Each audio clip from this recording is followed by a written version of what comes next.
What's up everyone, how are you all? Today we are back with another blazing Naruto story.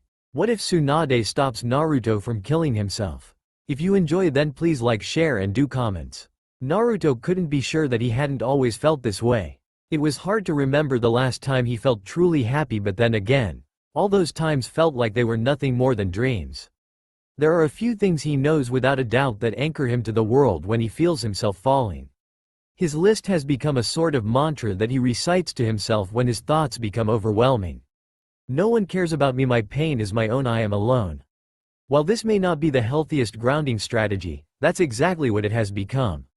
It has become the first line of defense against depressive, invasive thoughts, followed closely by self-harm and, when all else fails, a suicide attempt. It was just an ordinary autumn day in Konoha. The leaves were changing color and the city was shifting from a calming green to the warm colors of autumn. Most of the citizens loved the changing of the seasons, but one citizen of Konoha felt that autumn was the most beautiful of them all, and that was Naruto. I love autumn, it's like the last heaving breath before your heart stops. Everything is decaying yet there's so much color. I wish I could still see them for what they truly are, rather than the grays they have become. Look, it's him. Naruto heard the whispers that followed him everywhere. It's hard for him to understand what he could have possibly done to incite this level of hatred. In his 16 years of existence, he had never done anything to warrant the animosity he received every day. He wasn't sure how much longer he could continue dealing with this overwhelming sense of despair. Sure, he was the vessel of the Kyuubi, but he was a loyal ninja to Konoha. He had never faltered in his devotion to the village despite the treatment he endured every day. He honestly thought it would get better when he started getting acknowledged by the villagers, but it didn't. He was praised in public, but the tension of the most hardcore villagers was as potent as ever. It's true what they say, some people never change. Naruto laughed to himself as a stray thought entered his mind. They still cherish Sasuke, despite his betrayal, and yet. Naruto repeated his mantra to himself under his breath, so quiet no one else could hear him.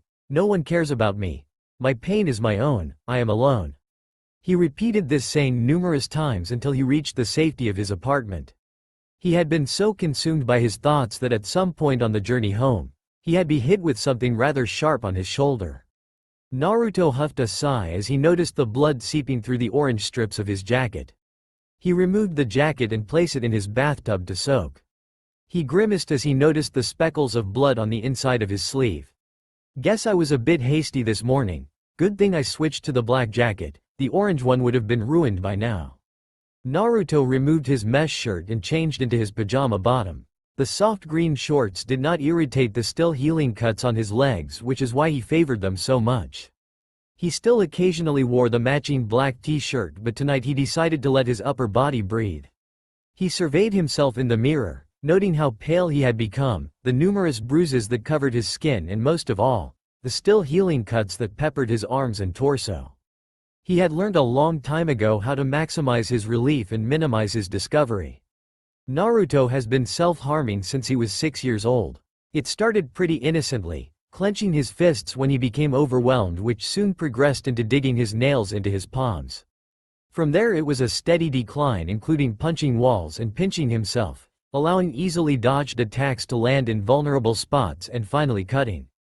He had learned over the years that it was very easy to lie his way out of any inquiry, even as a child, but now it was so easy to blame everything on a recent mission, even when it only involved finding missing pets. What happened to your leg, Naruto? You're limping, Kakashi would ask. Oh, nothing.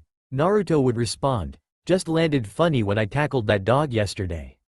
I've really gotta be more careful. He would always end with his sheepish grin, and no one ever questions him further. He didn't know whether to be upset that no one had noticed anything or relieved that his dirty little secret remained just that. He wondered how Jiraiya didn't notice during their 3-year adventure. Flashback. Wow kid, you have gotten so much stronger. I'm impressed. Jiraiya remarked as Naruto formed a perfect Rasengan. It had been over 2.5 years of traveling and training. Naruto wished it could last forever and that he would never have to return to that hateful village and the friends he had failed. The only thing he missed about that village was his privacy. Being with Jiraiya all the time and even bathing with his master had made indulging in his little habit so much more difficult.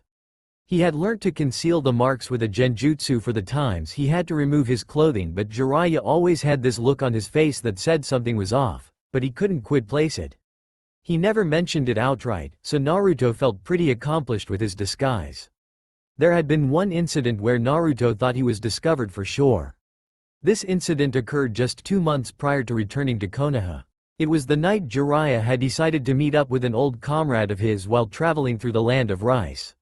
He had invited Naruto along as he always did and was surprised when Naruto turned down the invitation in favor of sleeping.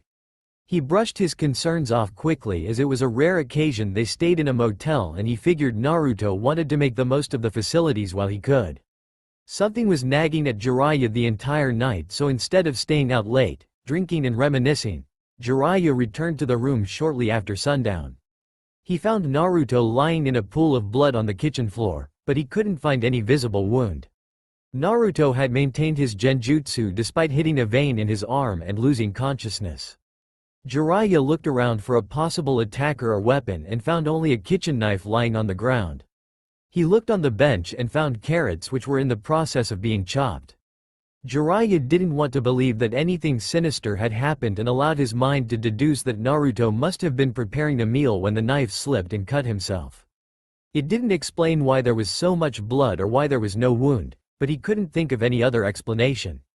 Jiraiya sat beside the unconscious Naruto for 6 hours, slowly examining his arms and hands for signs of the injury. Something was nagging at the explanation his mind had conjured and he decided he couldn't trust his own judgment where Naruto was concerned. He began gathering nature energy which soon transformed his eyes, allowing him to see the genjutsu and dispel it from himself. He was mortified by what he saw but noted that the fresh wound had begun to stitch itself together with a red chakra thread. Jiraiya began piecing the events together but decided Naruto was safe enough with the demon healing his injuries and that there was no reason to start that conversation while he was still doing okay. Jiraiya allowed himself to be caught back in the genjutsu just as Naruto started stirring. A moment of panic flashed across his face before it was replaced with a perfected look of confusion. He asked groggily, "What happened, pervy sage?" Jiraiya responded, "I was going to ask you the same thing. You were passed out in a pool of your own blood when I came back. Care to explain?" Naruto allowed his false confusion to linger a moment as he pretended to recall the events of last night. "I was a bit hungry and we had some carrots.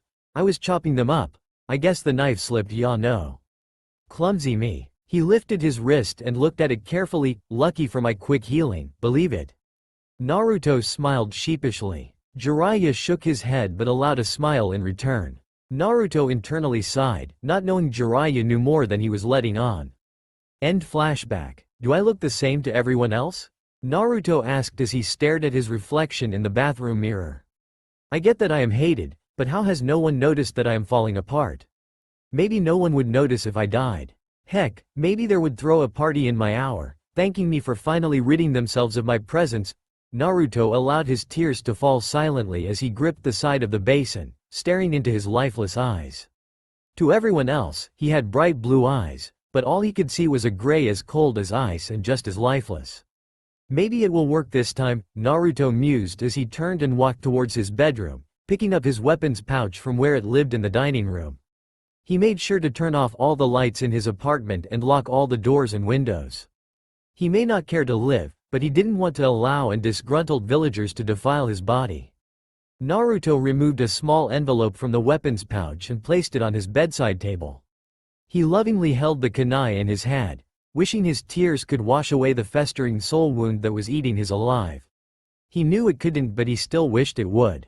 Instead, he started repeating his mantra. "No one cares about me. My pain is my own. I am alone." This chant became a steady beat, in time with his pulse as he dragged the kunai from the base of his palm, up his wrist to the point where his forearm met his elbow. The blood started as a slow trickle, as if his body wanted to keep it inside before it began gushing down his arm and quickly pooling around him on his poor excuse for a mattress. Naruto felt a smile tug on his lips. This was easily the deepest and most promising cut he had managed to make since that night Jiraiya had found him a few months ago.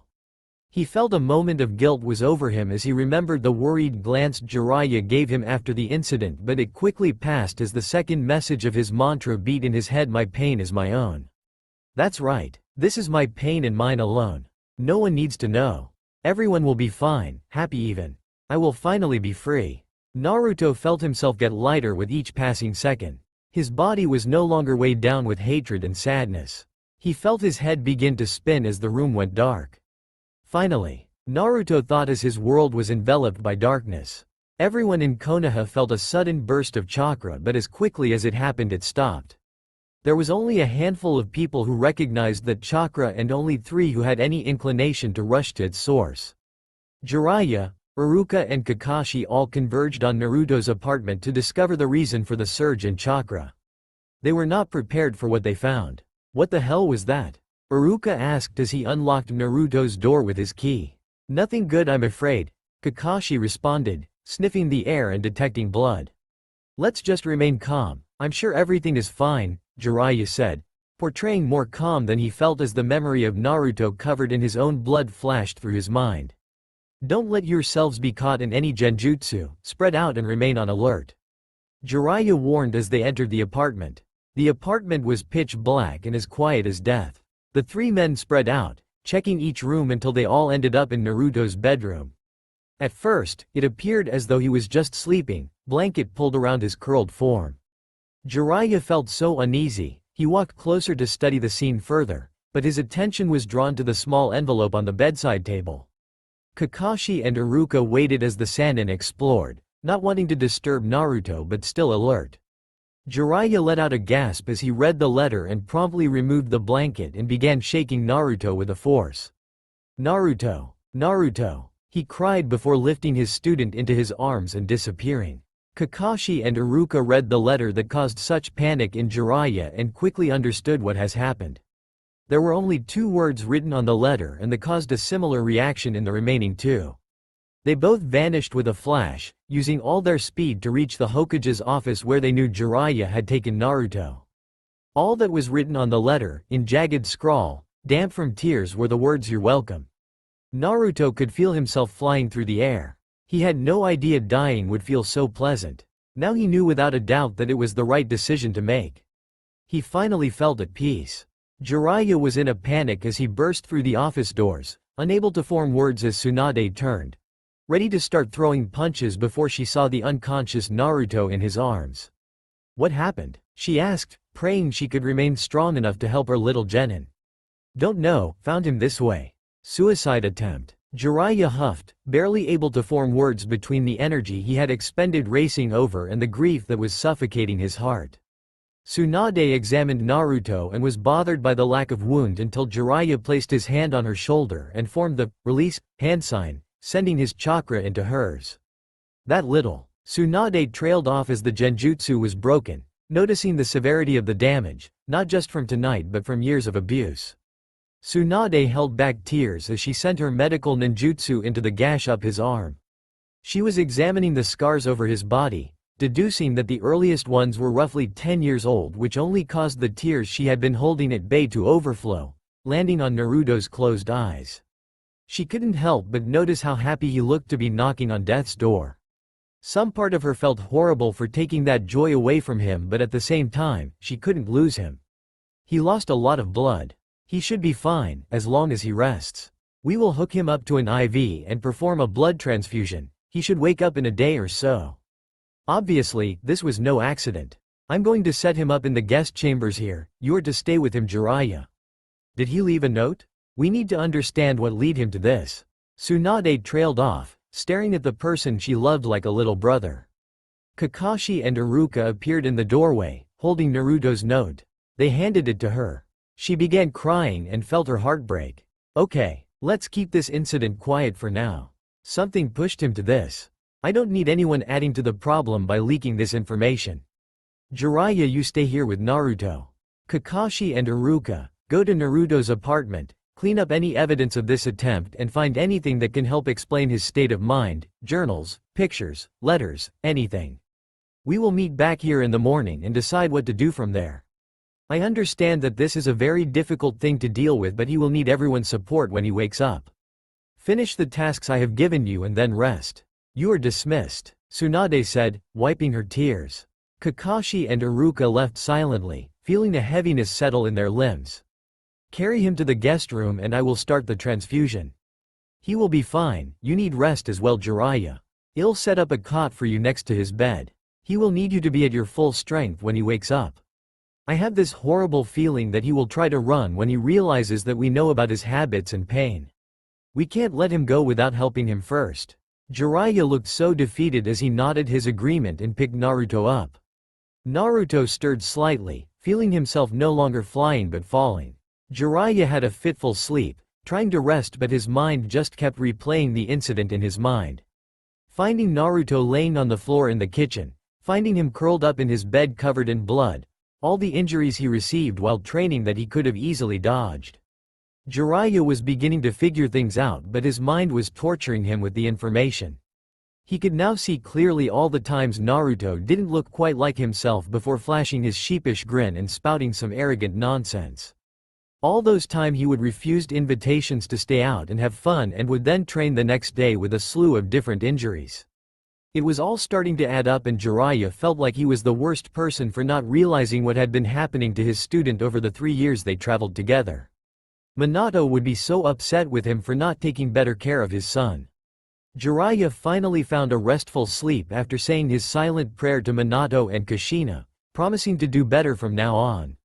Kakashi and Iruka weren't really sure what they were meant to be looking for.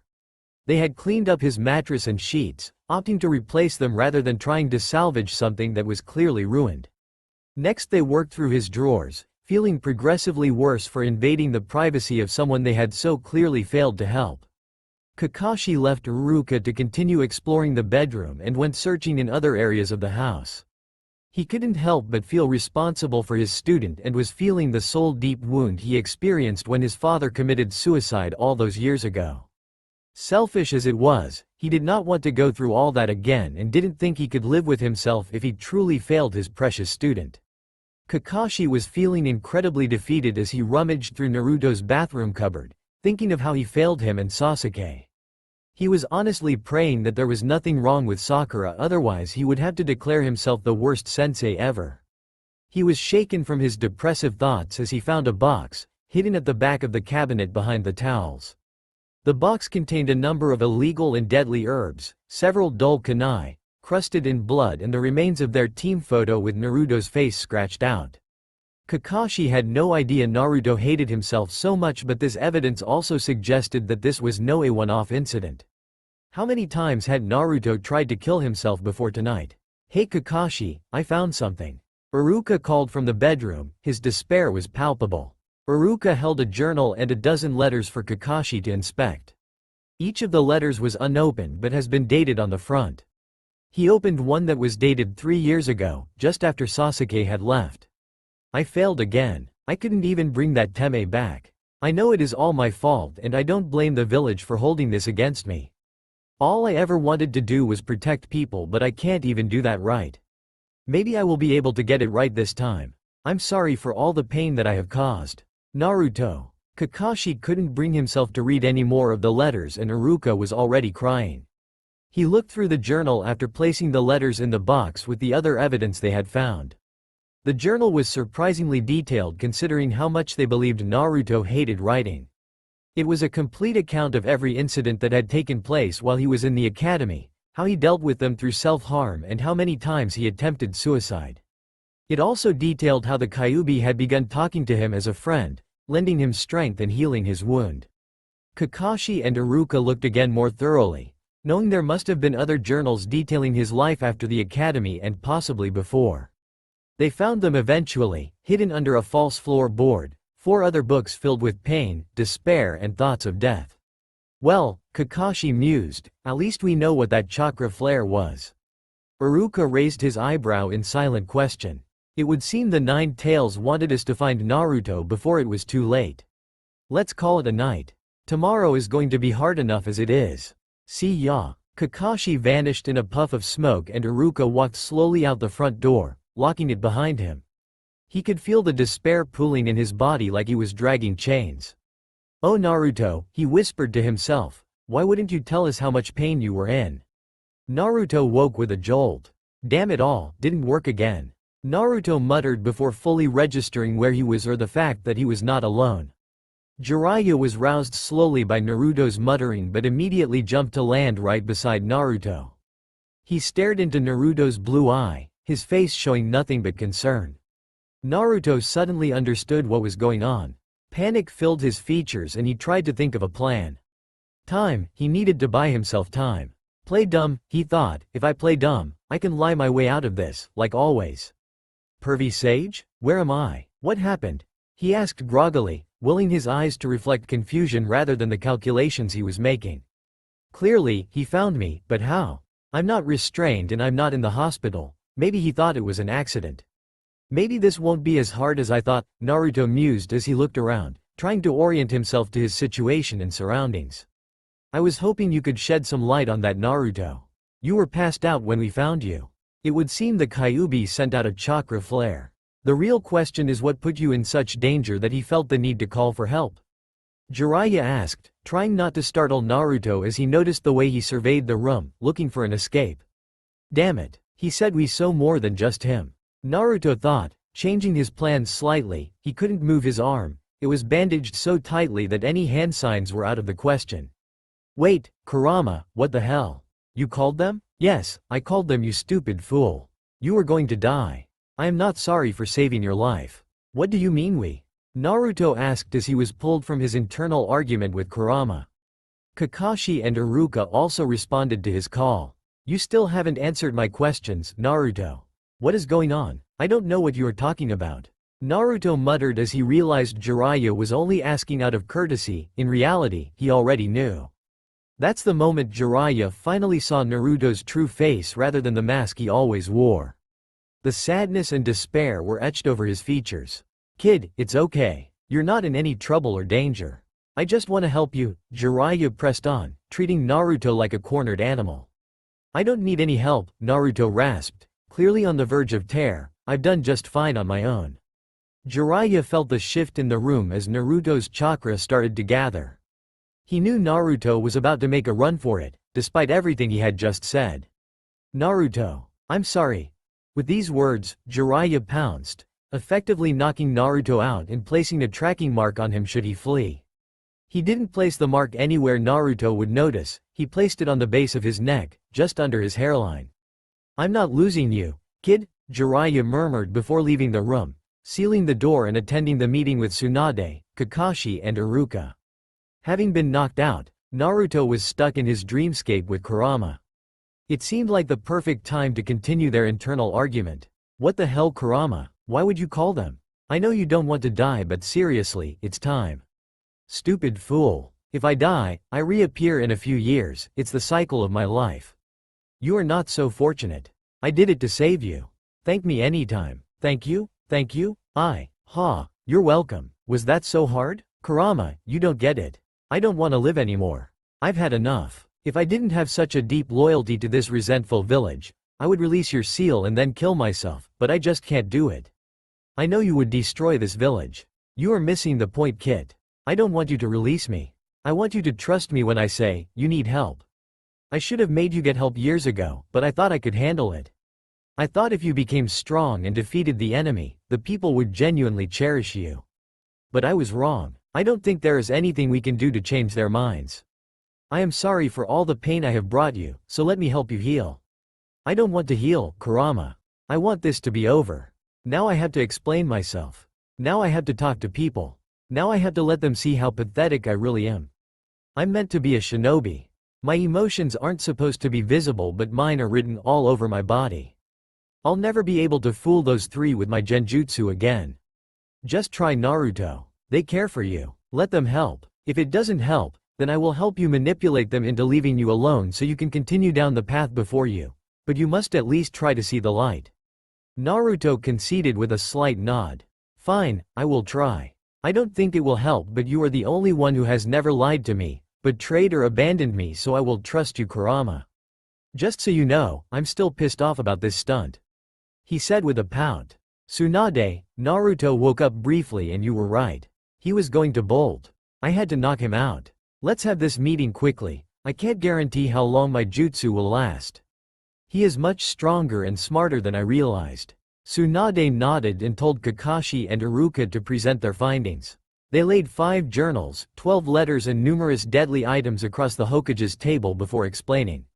Each of these letters is a suicide note from a previous attempt. The earliest one is from 10 years ago when Naruto was only 6 years old. Looking back through hospital records, the day after it was written, Naruto was found at the bottom of Hokage Rock with multiple bones broken and a concussion. He was found by Lord Third and taken to the hospital to heal. Iruka stated, trying to detach the facts from the person he thought of as a little brother. There is a similar story to each letter. Hospital records indicate he was admitted and treated for poison, blood loss, various concussion, broken bones and most troubling rope burn around his neck. He was never self-admitted, always being brought in by someone who had found him in a bad way. Most commonly someone from the Anbu. No one ever bothered to get the full story from Naruto and he was treated as quickly as possible and sent home. Iruka couldn't stop the tears that welled in his eyes as he spoke of the various attempts Naruto has made on his life. Tsunade and Jiraiya looked over the items, horrified. What about these? Tsunade asked, pointing at the journals. Do they shed some more light on his thoughts? Yes, Lady Hokage. Naruto has been journaling everything since he first learned to write. These are in-depth accounts of Naruto's everyday life, his attempted suicide and any incidents that lead him to self-harm since he was 6 years old. They detail how he felt and what he was thinking. They also speak of the Kyuubi talking to Naruto and treating him as a friend. I couldn't bring myself to read too much of it. Everyone in the village is mentioned by name. We are all in there at one point or another as well. The most recent journal stops just before he left on his training with you, Lord Jiraiya. Either he stopped journaling or has the recent ones hidden elsewhere. Kakashi finished, nodding his head towards Jiraiya, who looked absolutely devastated. He remembered seeing Naruto writing, but he thought he was probably just writing love letters to his crush, not that he was detailing his pain. He would have to go searching for those journals to see what part he played in Naruto's suffering. Well, Tsunade started, trying to think of a solution without hurting Naruto any more than they already had. Leave the journals and letter with me. I will work through them and devise a suitable psychological intervention to help with his depression and anxiety. Jiraiya, you need to find those journals. We need to know if something happened once he returned to the village or if it happened before. Iruka, Naruto will be staying with you when he is allowed to leave. Please go prepare a room for him and remove any dangerous herbs that may be in your home. Kakashi, I need you watch over Naruto and talk to him when he wakes. If he tries to run, let him. Jiraiya put a tracker on him so he will follow him. As a precaution, if he runs, summon your hounds to follow him but to keep their distance. We need to know what he is thinking but we can't push him. Understood? Tsunade asked, the voice of the Hokage wavering with sadness. Hi. All 3 responded in unison, separating to complete their assigned missions. Oh Naruto, how did we never notice you were suffering so much? Tsunade thought as she opened the journal and flipped to the page dated closest to her arrival in the Leaf Village. Naruto awoke and was greeted by Kakashi's worried face. Oh great, Naruto thought, internally rolling his eyes. Round 2. Ah Naruto, you're awake, how are you feeling? Kakashi asked, unable to keep his voice even though his face revealed none of his concern. Let's try this again. Gotta feel them out, find out what they know and what they don't. He thought, calculated his odds of outrunning his sensei and figuring out a course of action. Just because he said he would try, didn't mean he needed to lay his pathetic life before them. I'm great Kakashi sensei. Man, that was a good sleep. Well I think I am just gonna head home now. Tell Pervy Sage I'm feeling much better. Naruto willed all his enthusiasm and energy into his voice, seeing if his sensei would let him leave or if he needed to go with plan B.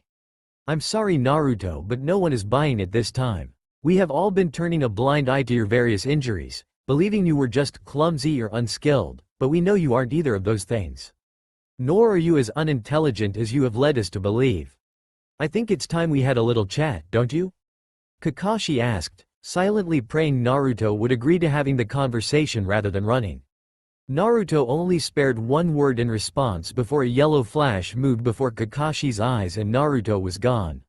No. Meanwhile at Iruka's house. How did this happen? How have I never noticed how much pain he was in? Iruka let his thoughts become a background murmur as he tidied his house and prepared a room for Naruto. Iruka busied himself removing the herbs he had gathered to study as part of his Chunin research, hiding any of his various weapons from sight and fixing the guest bedroom. He was sure Naruto would not willingly accept this arrangement, but he was determined to help his little brother. As Iruka made his guest bed and began clearing the drawers, he came across a picture of Naruto from the academy days, wearing that grin and causing trouble with his pranks. Iruka was caught by a memory that didn't sit quite right with him. He allowed his mind to wander through it. 8 years ago. Naruto, what are you doing? Iruka asked, worried about whatever prank Naruto had in mind. Naruto was carrying a first aid box, a journal and a bottle of bleach. Just doing a bit of cleaning up around the apartment. Nothing sinister, I promise Iruka, Naruto mumbled back, careful not to make eye contact or slow his walk more than necessary. Iruka brushed off his concern and continued about his business. The next day Naruto came to class and was rather quiet and distant. He didn't scream out, didn't volunteer for sparring matches against Sasuke and didn't participate unless it was demanded. He didn't look up from the ground at all. When he was forced into a sparring match against Choji, he was instantly defeated and everyone laughed, continuing with their usual comments. Naruto didn't even try to refute them. He just plastered his sheepish grin across his face and walked to the back of the group.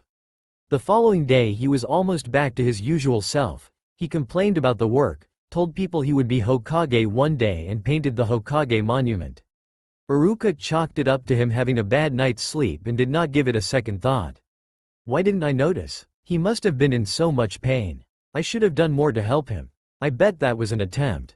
I'll need to see his journal to find out what part 1 played in that. Iruka felt his mind try to recall other similar incidents but was pulled from his thoughts as he heard the howling of Kakashi's hounds. Naruto. Meanwhile with Jiraiya*. Jiraiya frantically searched through the boxes of things he had stored after his 3 years training with Naruto.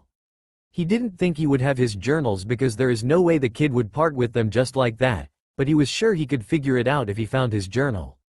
There was something nagging at him, a conversation he wrote down because it gave him a great story idea.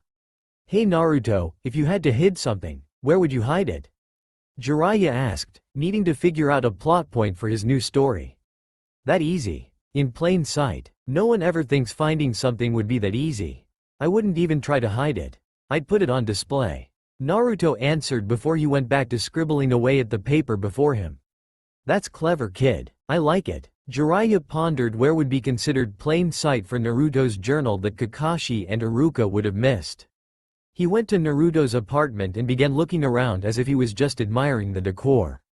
His eyes were struck by a small bookshelf he kept in the corner of his bedroom. He felt a moment of pride as all his signed copies were proudly on display. He then noticed that Naruto had 2 copies of several of his books. He opened the first pair. One was his book, the other was a journal hidden behind the cover of his book. He found 2 more journals hidden the same way. Feeling pretty accomplished with himself, he was about to leave when his eyes were caught on the first novel he ever wrote, Tale of a Gutsy Ninja. The book was note-facing spine out like all the other books but was perpendicular. He had never given the novel to Naruto and couldn't believe he had it in his possession. His shock at this discovery was made more potent when he pulled the novel off the shelf and discovered it had been used to conceal a hidden stash of pictures. He found pictures of Kushina and Minato, himself, Iruka, Kakashi, Tsunade, his classmates and Lord Third. Most troublingly he found a picture of Naruto that had clearly been destroyed. As he turned the pictures over, he noticed each one had writing on the back. Each photo told the story of that person in Naruto's life, what he was thankful for and most often, apologizing for his life. Jiraiya felt his heart ache as he read the back of his smiling picture. Pervy Sage, you have been the closest thing to family that I have ever known. I am sorry that you felt like you owed this to my parents and that I took time away from you living how you like. I know it doesn't mean much but I'm sorry for all the disruptions I caused over the last few years. I'm grateful for all the time you spent on me and for you finally showing me what it's like to have a family. I will treasure the memories we made together always. I know I wasn't always as grateful as I should have been. Thank you for showing me a little glimpse of the light. Jiraiya felt his eyes water at the words his little genin had wrote. He was about to read what Naruto had to say to Kushina and Minato when he heard the unmistakable howl of Kakashi's hounds. "Naruto," Jiraiya whispered as he activated his tracking jutsu. "He's heading for the Hokage monument." Jiraiya ran frantically, following the tracker he had placed on Naruto. He wasn't sure why help felt so desperate. Naruto's previous patterns told him that no two attempts were made directly after one another, but the evidence he found, the pictures and the journals, had him wondering if this would be another attempt. He prayed the Kyuubi would continue to protect him. Jiraiya slowed as he saw Naruto sitting on the edge of Minato's monument. He could sense that Kakashi and Tsunade were at the bottom of the monument while Iruka was standing at the edge of the forest clearing, far enough to hear nothing but close enough to sense any changes. Jiraiya breathed a sigh of relief as he walked close to Naruto, making his footfalls loud enough to be heard so he didn't startle his genin. "I know you're there, pervy sage. Just like I know Granny and Kakashi-sensei are underneath me and Iruka-sensei is close by. Haven't you guys figured out yet that I have a knack for sensing the chakra and emotions of those around me?" Naruto spoke with such a flat voice, Jiraiya almost didn't believe it was Naruto talking to him. "Ah kid, it would seem that there is a lot you haven't been telling us. I guess you being a strong sensory ninja shouldn't be a surprise to any of us." Jiraiya responded, walking to sit at a comfortable distance next to Naruto, dangling his legs over Minato's head. "What do you want?" Naruto asked, barely more than a whisper. "I wanted to make sure you were alright. A lot has happened in the last 24 hours and none of us could bear to think about losing you." Naruto chuckled a cold laugh at this response. "You have all been lying to me my entire life. Heck, most of you weren't even around till a few years ago. I don't think it would matter if I just disappeared. You could all go back to your own lives as if I was never there." "Kit, I thought you were going to try?" the Kyuubi asked, sensing the dam breaking around his vessel's bottled emotions. "I had every intention of trying, but I am feeling everything right now. I want to scream. I want to cry. I want to break things. I want to fight. I want them all to know how much pain they have caused me, but I don't want to hurt them. I need this all to stop." Naruto's thoughts tumbled out in a blur. He was fighting to quiet his mind, but he couldn't find a suitable way to make it stop. He knew it was going to work, but he grabbed a kunai he had stolen from Kakashi when he fled. He held it gentle in his hand, concealing it from Jiraiya's line of sight. "Then scream, kid. Cry, break things. Don't bottle it up anymore. They already know. What is the point of hiding anymore?" Kurama pleaded, feeling the blade break his vessel's skin. "I can't, Kurama. If I show them how pathetic I really am, there is no going back. I will never be able to change the pity in their eyes. I can't live with their pity." Naruto thought back, feeling his grip tighten on the kunai as the blade plunged a little deeper into his thigh. Jiraiya watched cautiously, not knowing what was going on in Naruto's head. He weighed his options. A. Forcing Naruto to leave the monument and return to the Hokage Tower. B. Waiting for Naruto to make a move. C.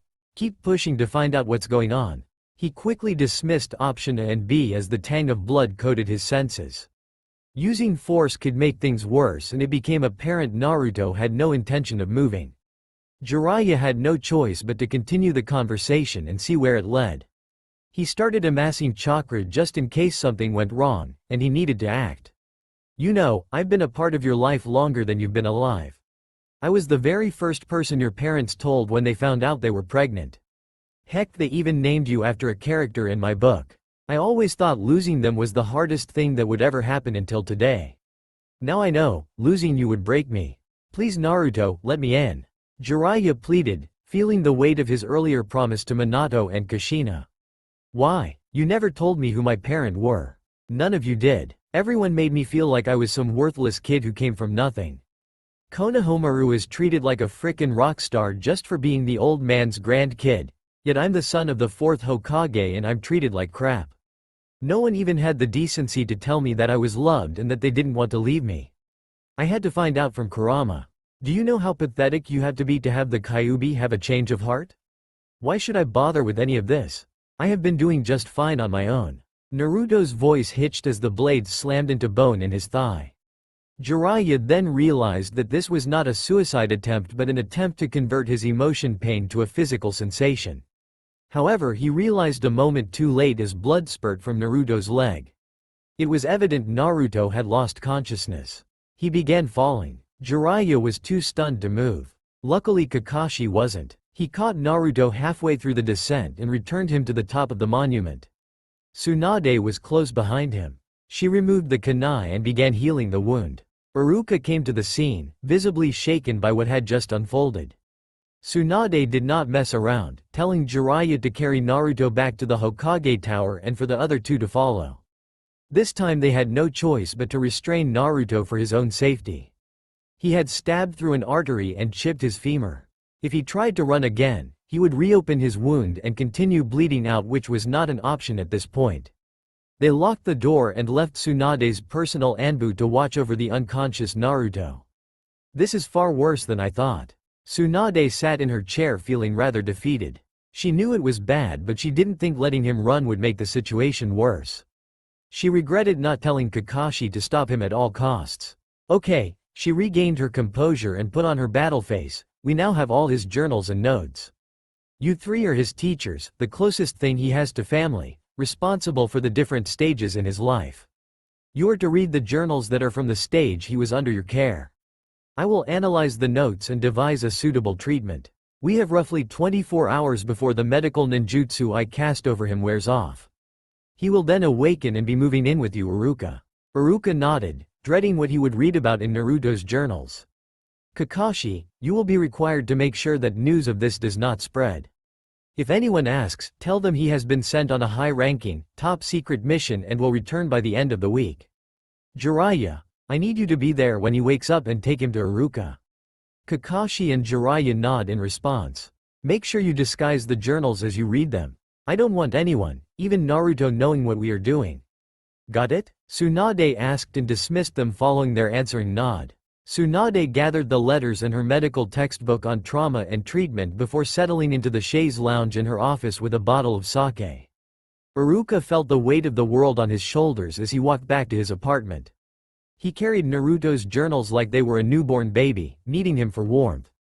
He was apprehensive to say the least about doing this. Talking to Naruto is one thing, but reading thoughts he has written down in something so private as a journal feels like a betrayal. Iruka wished there was another way. As he was about to open the door to his apartment, a young voice called out to him. Iruka-sensei, have you seen Big Brother Naruto? He was gonna show me a new technique today, but I can't find him anywhere. Konohamaru asked, clearly out of breath. Iruka did his best to flash a smile to his pupil. He's gone on a mission. Should be back by the end of the week. When I see him next, I will remind him. Oh, okay. Thanks, Iruka-sensei. Konohamaru mumbled as he began walking away, clearly unhappy with not getting to train with Naruto. Iruka opened his door and entered the apartment. He grabbed a cover off one of his teaching books and wrapped it around the earliest of Naruto's journals. The earliest entry was from his first day at the academy when he was just 6 years old. Iruka could practically hear the young version of Naruto through the words written on the page. I started at the academy today. It didn't go well. No one would talk to me. Sensei wouldn't even look at me. The other kids kept staring and whispering. I tried my best, but it seems like I'm not even there. I don't understand. What did I ever do to anyone? I thought being ignored all day would be the worst, but while I was walking home, some of my classmates' parents found me and beat me. They spat on me, calling me a filthy demon and telling me to just go die. One of them even blamed me for the fourth Hokage's death.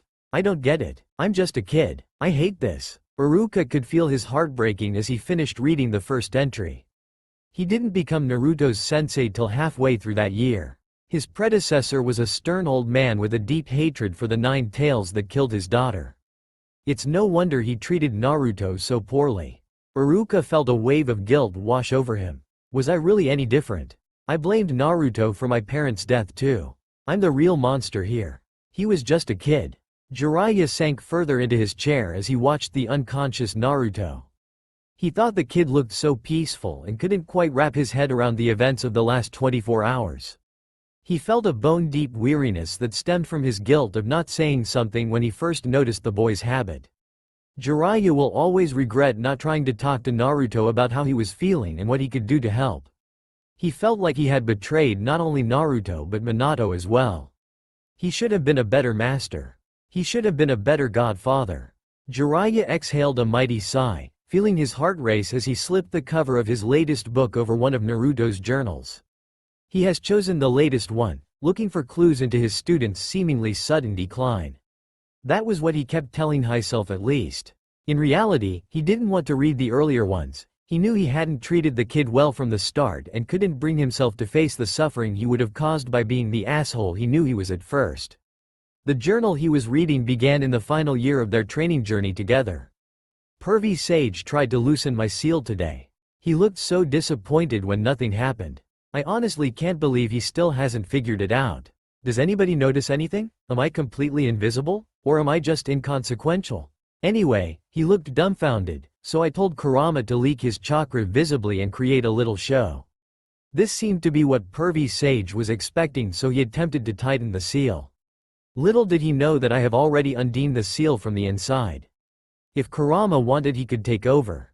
I wouldn't care. I just want all of this to be over. I'm done being a nobody. It doesn't seem like anything I do will ever be enough. I hope Pervy Sage goes out soon. I have the contestant thrumming in my veins that I need to get out. Jiraiya closed the journal, letting his mind replay the memory how he saw it. How he loosened the seal and was poised for the fight he thought was coming, but nothing. Naruto just stood there, silent and shaking. Jiraiya didn't realize it, but Naruto was on the verge of tears. The memory continued and Naruto's eyes flashed red. The chakra filled the room, but it didn't destroy anything. It just made Jiraiya feeling uneasy, sad and lonely. He couldn't stand feeling like he had hurt Naruto, so he redid the seal, or so he thought.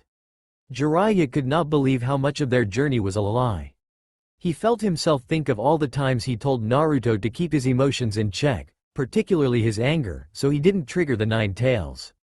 Now that he truly thought about it, the Nine Tails made an appearance when he was sad or distraught more than he was angry. Jiraiya felt absolutely ashamed with how much he didn't notice and how much he hurt his student by being so blind. He hoped Kakashi and Iruka were having an easier time walking through Naruto's pain. Naruto was really getting sick and tired of being stuck in his dreamscape. Whatever happened after he passed out had him stuck and unable to wake up. Come on, I bet Granny used one of her jutsus to keep me unconscious. I shouldn't have done what I did. Now they will think I am a complete nut. Bet I wake up restrained for my own safety. Kurama chuckled as his young charge complained about his current situation. It's gonna be fine, kid.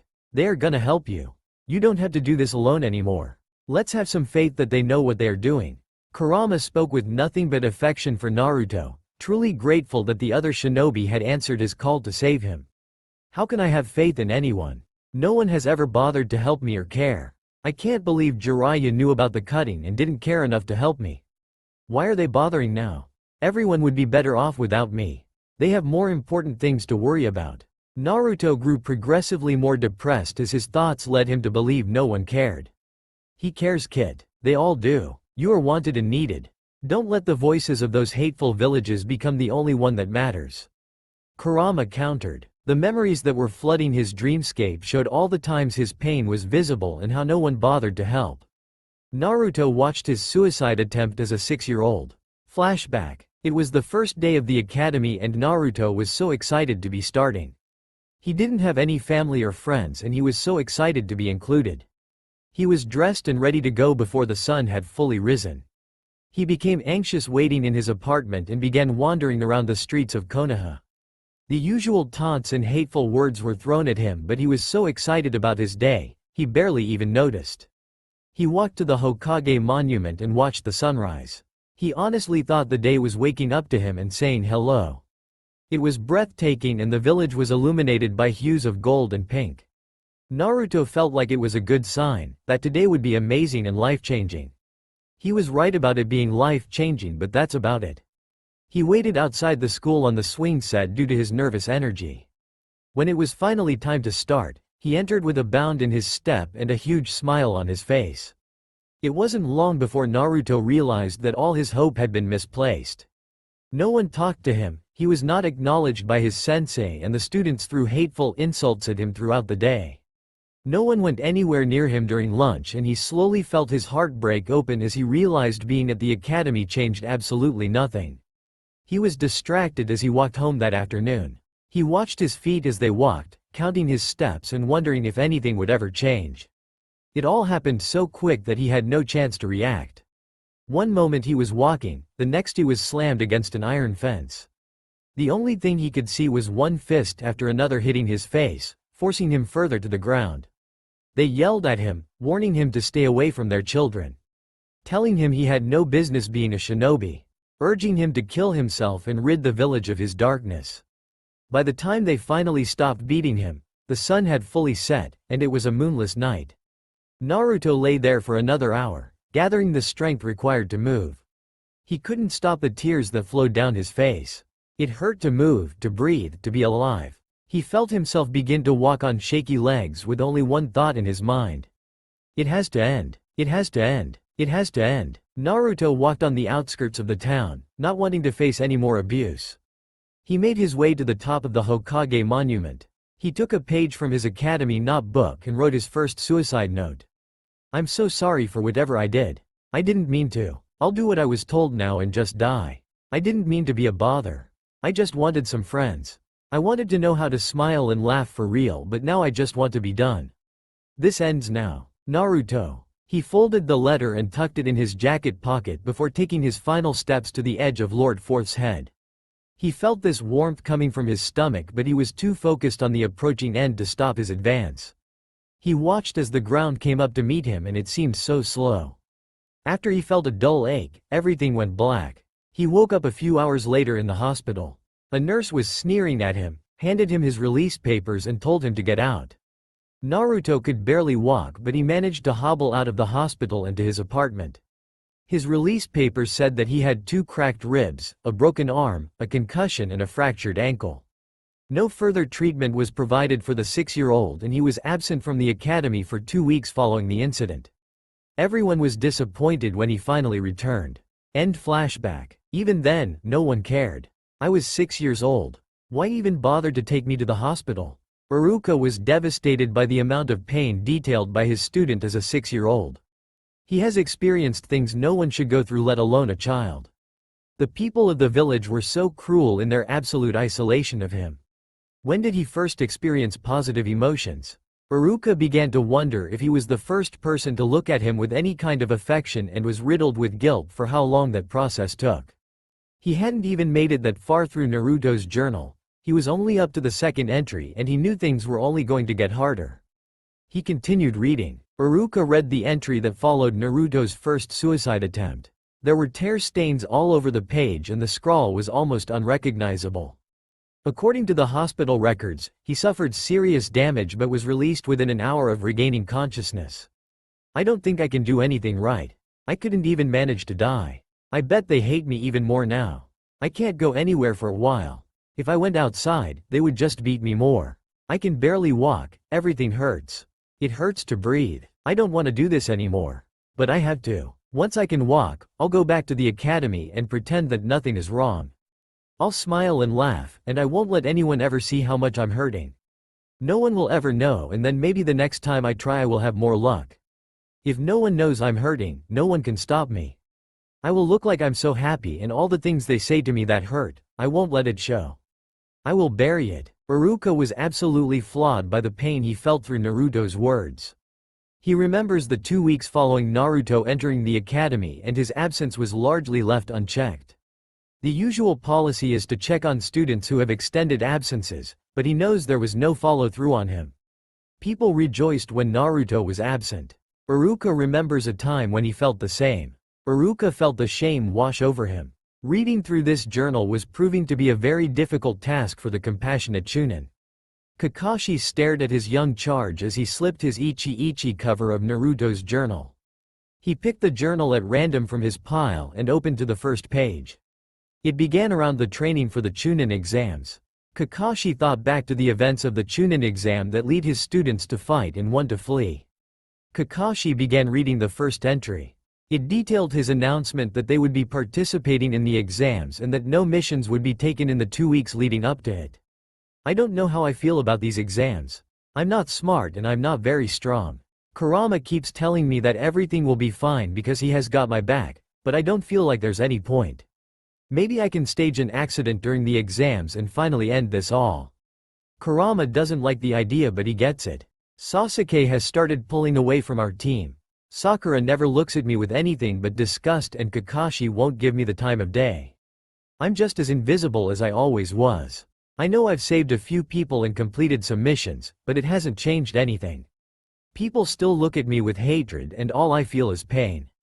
I just don't know what the point of any of this is. Kakashi could feel his heart wrenching. It was like losing his father all over again. Knowing his actions had caused his student to feel such overwhelming despair. He had never meant to make Naruto feel like he wasn't valued. He had always had a special relationship with the boy. Part of him felt regret for Minato's demise in order to save Naruto and the other part wanted to honor his sensei by caring for his son. It would seem he had failed Minato as a student and a friend. Kakashi looked up in time to see Naruto being surrounded by the Nine Tails chakra. It wrapped around him like a protective cocoon. Kakashi was quite concerned and decided to see if the chakra would give him any insight if he were to touch it with his own.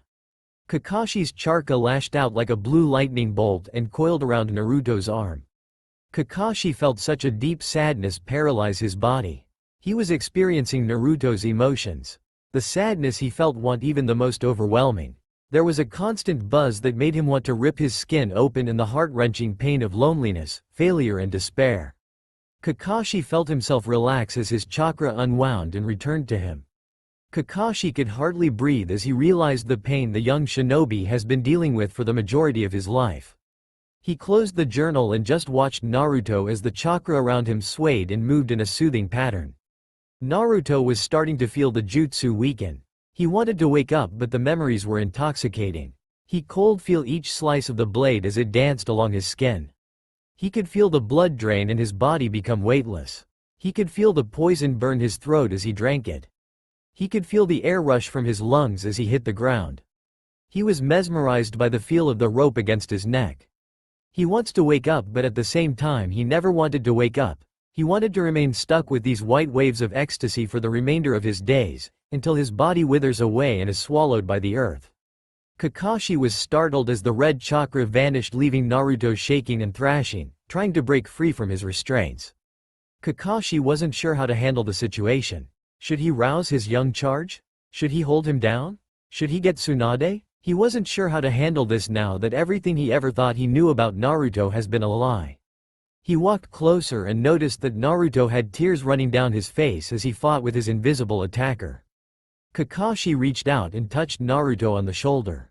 Naruto stopped thrashing and Kakashi felt that he had calmed his young pupil. However, Naruto began thrashing and screaming immediately.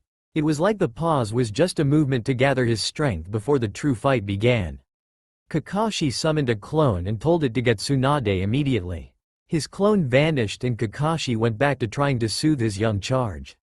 Tsunade had devised a suitable strategy in her opinion, based on the information she gathered from the suicide notes and also from the personal journal of the third Hokage.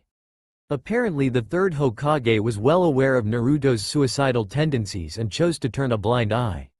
As Tsunade read his personal account of finding Naruto after his first suicide attempt, she was gobsmacked by how stupid her sensei had become. Naruto was found at the bottom of the monument on my walk this morning. It was pretty obvious he jumped from the top. I have always felt that he was deeply saddened by the villagers' rejection but I didn't think he would actually try this. I know it would be a gross betrayal of Minato but part of me agrees with his choice. If he were to die, things would be easier for everyone. I could retract my decree, I would stop being pressured by the council and Danzo would stop pestering me to lock him away. It's funny how Minato's sacrifice for the sake of the village has brought me nothing but pressure and misery. I feel for the boy, I really do, but it's obvious, this is what he wants as well. Would it be selfish of me or unethical to do nothing to stop this? Maybe I will let fate decide. I will take him to the hospital and then it will be back in his hands. What the hell, Sarutobi-sensei? Tsunade muttered a low string of curses following this angry outburst. He was 6 years old, you old bastard. Tsunade was growing progressively more pissed off the longer she stared at his journal entry. She pictured him as a 6-year-old who had never known love or affection and couldn't fathom how her master thought his death could ever be a good thing. Naruto has always been a light, burning bright in the face of darkness. She could not understand how anyone could think that extinguishing that light would ever be a good thing. Once Tsunade calmed her rage, she opened her medical textbook on trauma and treatment. She turned to the section on depression, suicidal ideation and anxiety. Most entries suggested combination therapy where a medication is combined with a counseling service or other behavior therapy. Tsunade read through the list of possible medications and what elements they targeted. She devised that Naruto required a medication that increased his brain chemistry of serotonin. She studied the drugs and settled on trialing him on sertraline, a SSRI that prevented the brain from reabsorbing serotonin and allowed more to be utilized. Her reasoning for choosing this medication was simple. It has shown to be effective with the treatment of other Jinchuriki in the past and was noted as being used by Kushina when she was first adjusting to the Nine Tails' negative energy. She also decided that talk therapy would not work for Naruto as he wouldn't stick around to complete it, nor had he displayed any inclination to confess his problems to anyone, let alone a stranger. She continued reading through therapy options until she came across a program called Dialectic Behavior Therapy or DBT. The theory behind the approach is that some people are prone to react in a more intense and out-of-the-ordinary manner towards certain emotional situations. It is a form of talk therapy but can be modified to be included as part of Naruto's training regime under the watchful eyes of Jiraiya, Kakashi and Iruka. Tsunade was just finalizing her recommendations and constructing a training program when Kakashi's clone burst through the door, begging her to hurry. By the time Tsunade reached Naruto, he had thrashed so much his restraints were barely holding on. He had also screamed himself hoarse. Nothing more than gravelly rasps were coming from the blonde's lips. Tsunade assessed the situation and decided the best thing to do would be to release the jutsu and rouse Naruto. He had been unconscious for roughly 10 hours. It was uncommon for her jutsu to become this weakened in such a short time, but it was strong enough to hold him in this state for a few more hours. However, Tsunade made the call that it would be detrimental to his overall health if he were not awakened right now. Kakashi was as pale as a ghost. Something had him pressing himself against the wall. Tsunade was unsure of what had happened in the moments it took her to get to the room, but it had really affected the Junin. Naruto stopped thrashing as Tsunade released the jutsu. His eyes started to open and the tears continued to flow. He didn't look relieved as he looked around and saw Tsunade and Kakashi staring at him. He knew he had made them both deeply sad and he noticed the way that Kakashi was shaking, but he couldn't find it in himself to be sorry for any of it. He knew that it was the only way for him, and he never wanted any of them to get involved. But he had promised Kurama that he would try. So try he would. Are the restraints really necessary? You know they won't really prevent me from doing anything if I really want to, right? Naruto asked softly, his voice raw from all the screaming. Tsunade nodded as she removed the restraints that tied his arms to the side of the bed. Kakashi could not believe the events that took place in the last 10 minutes. While his clone was getting Tsunade, he was pulled into Naruto's genjutsu. He was able to see everything that was happening in Naruto's mindscape. He saw every attempt, every cut the young ninja had made. Kakashi felt a weight of guilt settle over his chest as the reason for Naruto's screaming and thrashing became apparent. He was screaming every time someone tried to save him. He didn't want to be saved. Now, face to face with his student, Kakashi couldn't help the tears that were spilling from his eye. Naruto. Kakashi breathed, barely able to force the words out. Did you mean to show me that? He clutched at his chest as he choked on the words. You wanted to know what was going on inside my head, so I showed you. Naruto trailed off, not wanting to make his sensei feel any worse than he already did. He knew that he had hurt Kakashi, heck he had hurt them all, but they still didn't get it. They don't understand. So, what now? Can I leave or am I stuck here? Naruto asked, forcing himself to look at the people standing before him. Naruto. They both replied in unison, unsure how to proceed. Naruto had proven that his abilities and understanding exceed their expectations, so it's pretty obvious they would be mostly ineffective at stopping him from doing anything brash through force. Naruto fidgeted impatiently as he waited for a response. Tsunade shook herself from her stupor and finally found a reply. Naruto, as soon as you are feeling up to it, you are moving in with Iruka. You do not have a choice in the matter. We care about you far too much to allow you to keep walking down this path. You will also be training with Kakashi, Iruka and Jiraiya from now on. I will give you a new schedule to follow in the next week. You will also be required to take medication to help you feel a little more balanced. It is the same medication your mother was on when she was first made into a Jinchuriki. Is there anything you would like to discuss with us? You don't understand. None of this is going to change anything. I am what I am.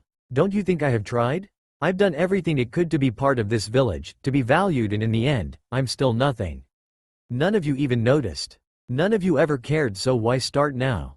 Naruto asked through his tears. It was Kakashi came out saying, why didn't you tell us? Why didn't you say anything? We care about you so much. I can't lose you. Not like this. Kakashi's voice broke as spoke. He could feel his body tremble as memories of his father flashed before his eyes. No one cares about me. My pain is my own. I am alone. He repeated his mantra, calming his nerve as he saw the pain he had caused his sensei, and he finally understood why. His father, his death. Naruto had never meant to cause his sensei that kind of pain. Sure, he hadn't always treated Naruto well, but he didn't deserve to relive his trauma. I don't want to talk anymore. Naruto murmured when their silence grew too heavy. Okay, Tsunade responded. I'll have your new medication sent to Iruka. Kakashi, please escort Naruto to his apartment to gather his things and then take him to Iruka's. Naruto, please be mindful of your injuries. You damaged your leg quite significantly, so you should not be moving too fast. Tsunade touched Kakashi on his shoulder as she left the room. He understood the message, worked through it with him on the way. Their relationship has been ripped open due to his past, and he needed to show Naruto that he held no negative feelings towards him and only wanted him to be okay. Naruto couldn't walk very well and required a set of crutches to keep the pressure off his cracked femur. Kurama was unable to heal that damage due to the malnourished nature of Naruto's body. Naruto didn't even try to fight the depressive thoughts that invaded his mind as he hobbled out the hospital door, escorted by his sensei. Why can't I just die already? I am causing everyone so much pain. I don't want to do this anymore. I know I said I'd try, but I don't wanna. I am done with this life. Naruto's thoughts continued in his head for the walk through Konoha, barely noticing the people who were trying to talk to him. Kakashi dutifully redirected their queries and praise, stating that Naruto had just returned from an S-rank mission and wasn't quite himself. No one rejected his story, nor did they pry any further. Kakashi was beginning to understand how Naruto had managed to keep his depression hidden for so long. He had always been an amazing storyteller, and people were generally happy to walk away from him. Once they arrived at Naruto's apartment, Kakashi opened the door and helped Naruto. Everything about Naruto's body language screamed at Kakashi that something wasn't right. Naruto stopped his hobble when he entered the bedroom. He froze, dropping his crutches from underneath himself as his legs buckled and his head lolled to the side. Kakashi caught him moments before he crumpled into the carpet. When he looked at the young ninja in his arms, he noticed the tremors racking through his body and the tears rushing down his face. His eyes were glazed over, and his hands were digging into his palms. Kakashi wasn't sure how to proceed. He decided that overanalyzing the situation would get him nowhere and went for the simplest approach. He embraced his young charge in a gentle hug, rubbing soothing circles in his back, waiting for him to regain control. Inside Naruto's mind, he was being barraged by every negative thought he had ever had while hiding in his apartment. The thoughts were overwhelming, and he felt himself drowning. It wasn't the good kind of drowning, no. These waves weren't white and full of ecstasy. Instead, they were gray and slimly, like oil, coating his skin and pulling him down deeper and deeper, making it hard to breathe, to think, to move. Naruto felt like he had become a passenger in his own life. He was so disconnected from his body. He watched as his legs collapsed and Kakashi caught him. He couldn't feel the ninja's arms wrap him in an embrace, and he couldn't feel the nails he had dug into his own palms. It was like watching the events happen to someone else. All he felt was the overwhelming thoughts that made even his projection feel too heavy to move. Kakashi started murmuring a chant in Naruto's ear while tapping a rhythm on his back. The words he was saying began to cut through the noise of Naruto's mind. This too shall pass, he murmured, tapping in time. This is only a moment of suffering, this is not your life. There is no danger here. I am with you. Naruto began to return to his body. He could feel the taps on his back and the arm Kakashi cradled him in. His breathing slowed as his nails uncurled from his palms, leaving on bloody cuts. He slowly blinked his eyes, clearing the haze and the tears. Gradually he sat up, trying to distance himself from his sensei. He had never had an episode of dissociation with an audience before. He was always alone when it happened, and now, he felt like another piece of himself had been laid bare. He felt so vulnerable and exposed. He tried to push Kakashi away but had no strength to even move from his grasp. His sensei lifted him gingerly and placed him on the edge of the bed, removing the physical contact that was obviously bugging his genin but also catering to his injured leg. "Naruto," Kakashi whispered as he sat next to Naruto but not within his space. "Do you want to talk?" he asked and waited for a response. Naruto shook his head, still trying to calm his mind. "Okay, how about you just listen then? Let me help you." Kakashi waited for his subtle nod before he continued. "I remember feeling like the world wouldn't mind it if I just stopped existing, like no one would even notice. After my father died, I didn't think I could go on. It wasn't even that he was dead. I mean, as ninjas, death is just part of the job, but he chose to leave me. I was 8 years old and he chose to end his life and leave me alone." Kakashi took a deep breath, recalling a pain he hadn't ever wanted to explore but swallowing his fear for the young ninja sitting next to him.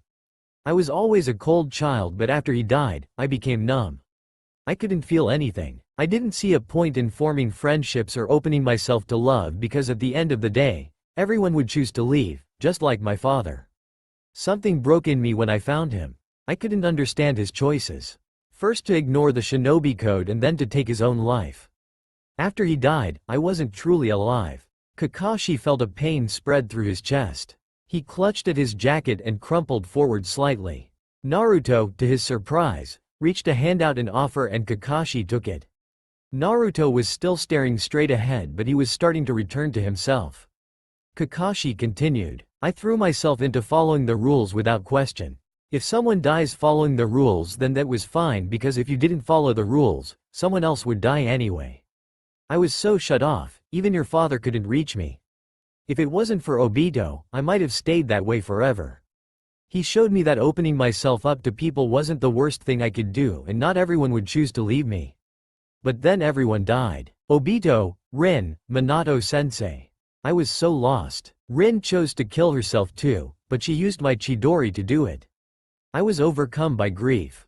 I wanted to see what was waiting on the other side for me, since this world had nothing for me.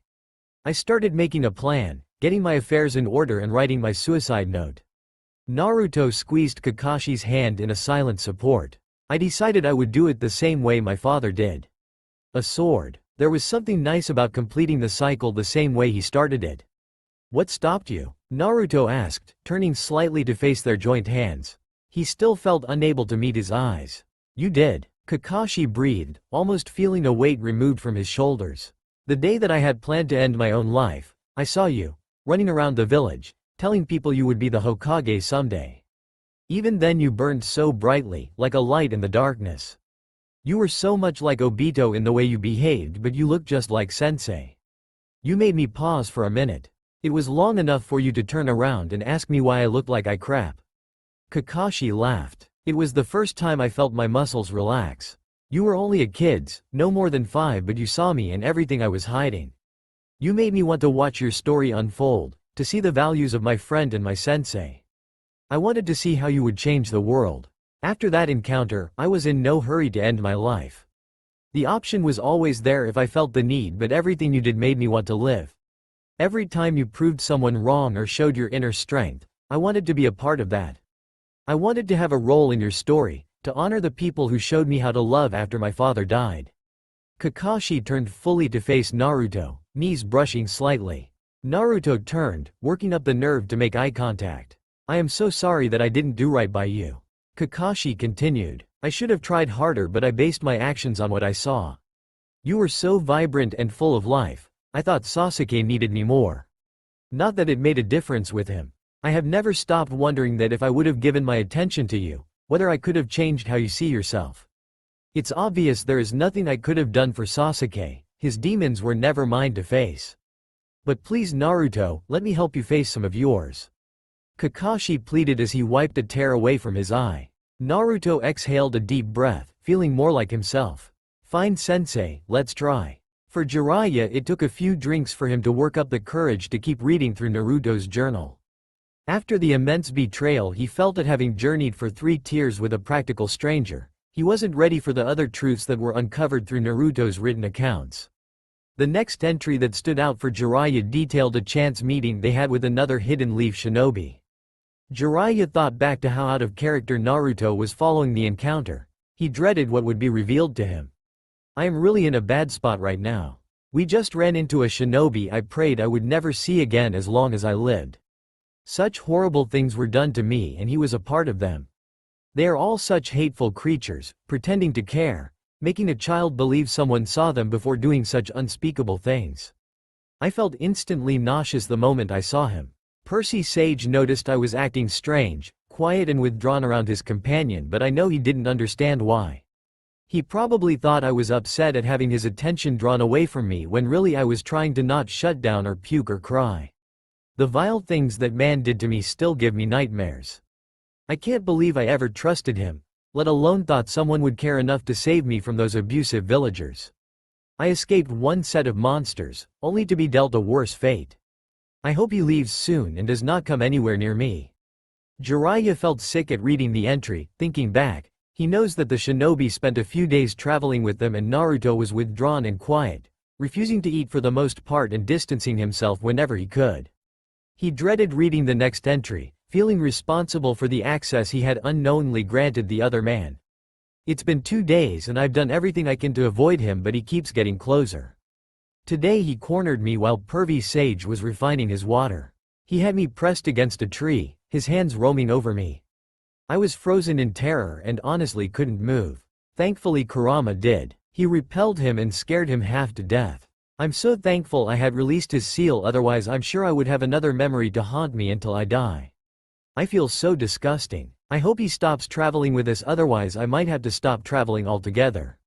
I'm finally starting to feel like I matter to Pervy Sage. I was hoping to at least get to the next village before thoughts of dying consumed me, but that man, he makes me hate myself even more." Jiraiya closed the journal and let himself feel everything. The guilt, the pain, the despair. How did he not notice how uncomfortable Naruto was? He must have been blind.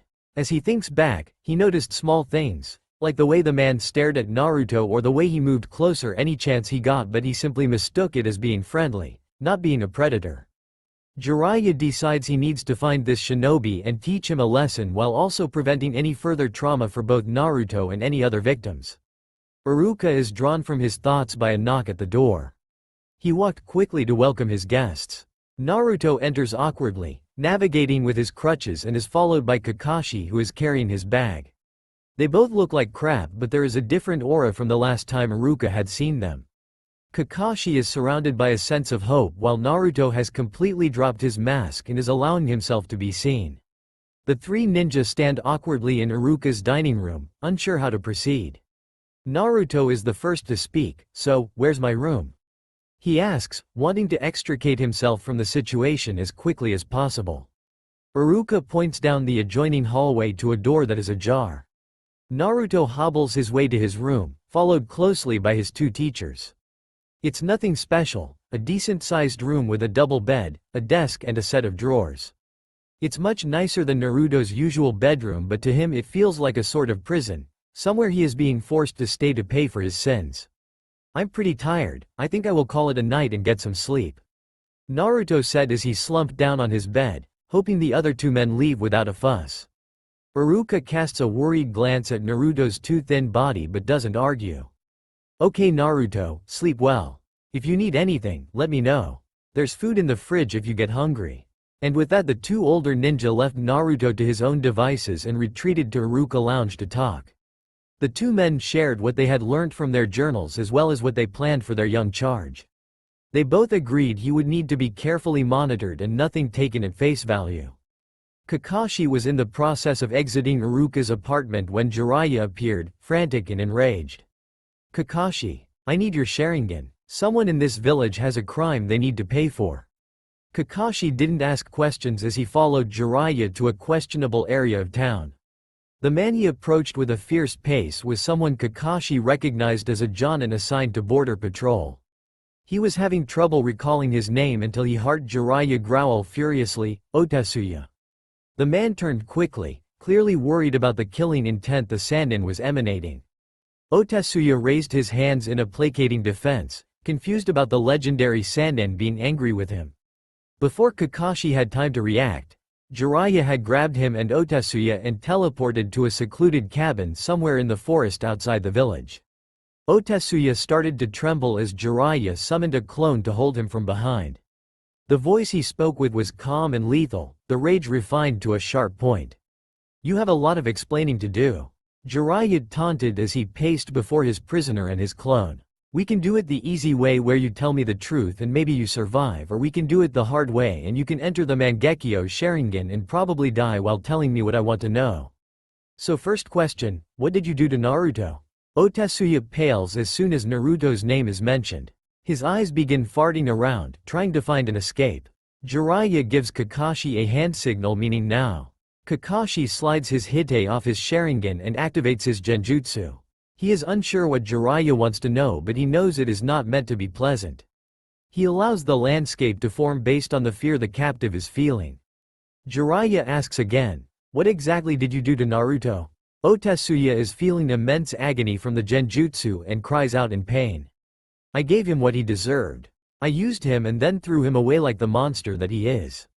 Kakashi became furious at this confession and poured his rage into the Just You, making the man believe he was having his flesh peeled from his bones.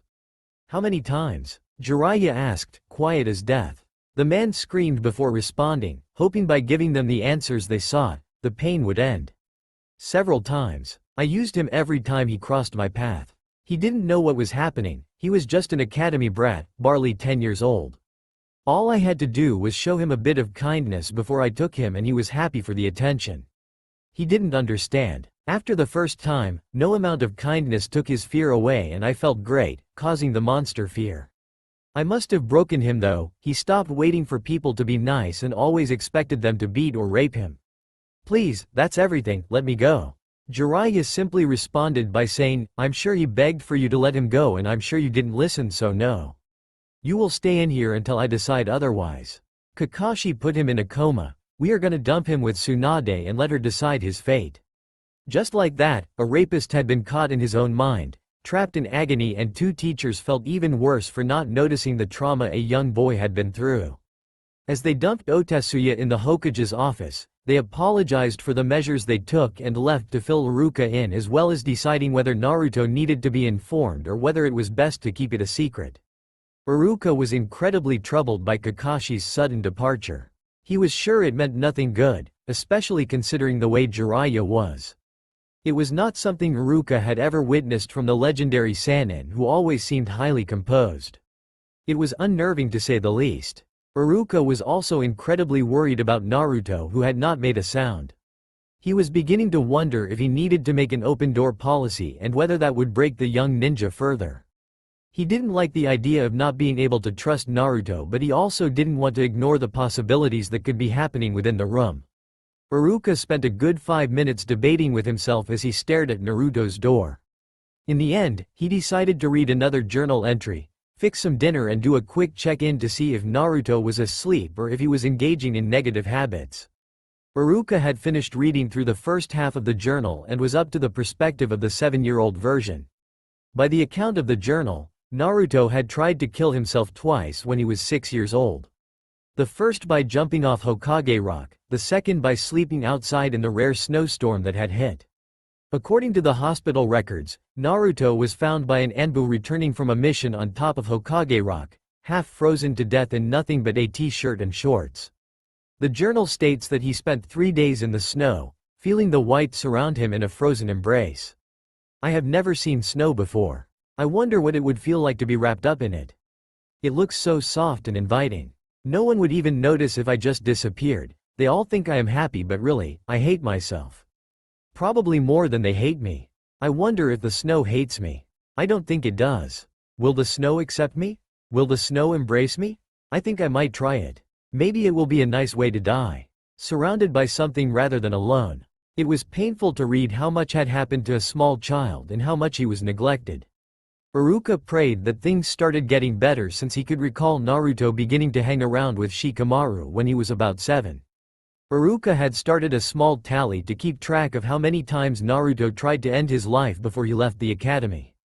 Each mark sent a pain through his chest, but he was a man of logic. If he could identify the moments in Naruto's life that were better, he could use those to help. Conversely, he had to track what sent him to a breaking point as well. It's a new year, I wonder if anything will change? I still have no friends, no one who will talk with me. Except the fox. He talks to me when I've woken up from a nightmare, cold and scared. He tells me not to hurt myself anymore, but I find it comforting. Even if it is just hitting myself, it makes the noise stop for a little bit. The fox won't tell me his name. He says he doesn't want to make things harder for me, but I don't understand. There's a few boys who ditch class with me, but they all have the same look in their eyes, like I'm dirty. It makes me feel like I am trash. They are nicer than most, but I still don't feel like they are my friends. After a year of trying to make friends, I have pretty much given up. The fox told me not to worry about it and that one day, everyone will want to be my friend. I just have to hold on, but I don't know if I want to. When I got home today, my door had been kicked in and everything was broken. I don't know what I have done to deserve this, but I have nothing. I don't want to bother Gigi, so I'll just make do. Iruka breathed a sigh of relief. That was the first entry he had read that didn't make him want to go back in time and scream at everyone. At least the fox had started talking to him and not filling him with hatred. Who would have thought a demon would show Naruto more kindness than an entire village? The sun had begun its descent and Iruka busied himself preparing dinner. He made fried rice and lemon chicken, wondering when the last time was that Naruto had eaten a proper meal. He dished out the meals and slowly approached Naruto's door. Behind it, he could hear the telltale signs of crying. He was momentarily torn between leaving or entering. It dawned on him that's how he had always been, choosing more often than not to let Naruto deal with his pain alone.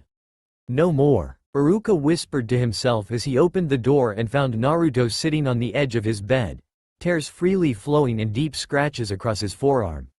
Iruka approached cautiously, not wanting to startle Naruto or make him feel worse. Hey, everything is gonna be okay, Naruto. Talk to me, let me help you. Iruka used his soothing voice, watching as Naruto released the grip he had over himself and leaning into Iruka's embrace. I feel so pathetic. I know you have all started to figure out everything and I feel like there is nothing you won't know by the end of this. There are reasons that I never told anyone how I felt and there are things that would destroy you. There are things that have destroyed me that I don't want anyone to know about. I know you think you are helping me and Kurama thinks I need this, but I don't think anything can make me feel better. Naruto sobbed, allowing Iruka to rub soothing circles on his back. Naruto, you are in complete control. Tell me the things you want me to know.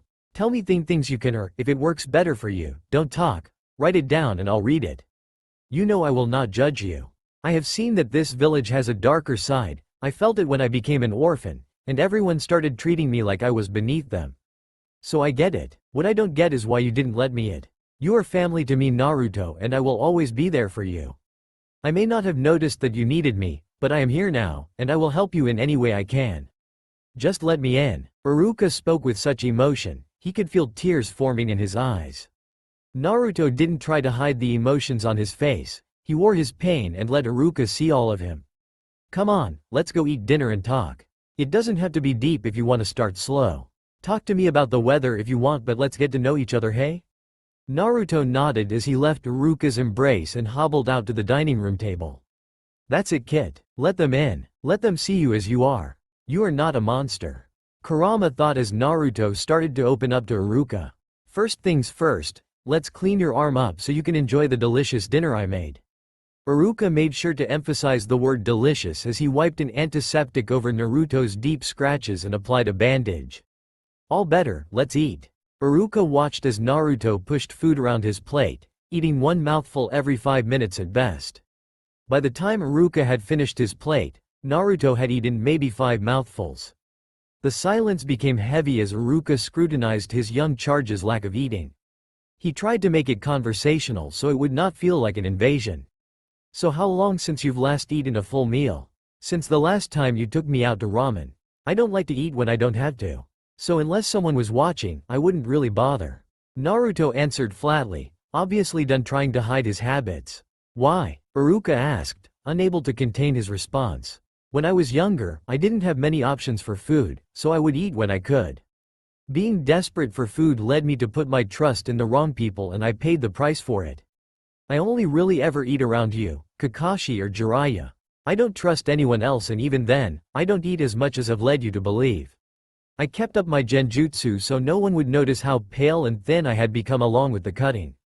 Iruka blinked, realizing that Naruto wasn't even trying to avoid answering his questions, but one part of his response nagged at Iruka. What do you mean you paid the price for trusting the wrong people? Iruka saw a moment of panic flash across Naruto's eyes. Nothing. May I be excused? Naruto asked, diverting his eyes from Iruka. His breathing had become rapid and Iruka noticed how his body language changed from defeated to alert, as if he was waiting to be attacked. Iruka nodded his head and watched as Naruto hobbled down the hall to his room and softly closed the door. Tsunade paced her office after Jiraiya and Kakashi left the disgraced ninja with her. She promptly called for Ibiki to take care of him. She felt incredibly ill just thinking about the things he had done to Naruto. Tsunade began to wonder when it happened and how no one noticed. She began to think maybe Sarutobi-sensei had once again neglected Naruto for his own sake. She began flipping through his records once more until she came upon a sealed record that stated not to be opened.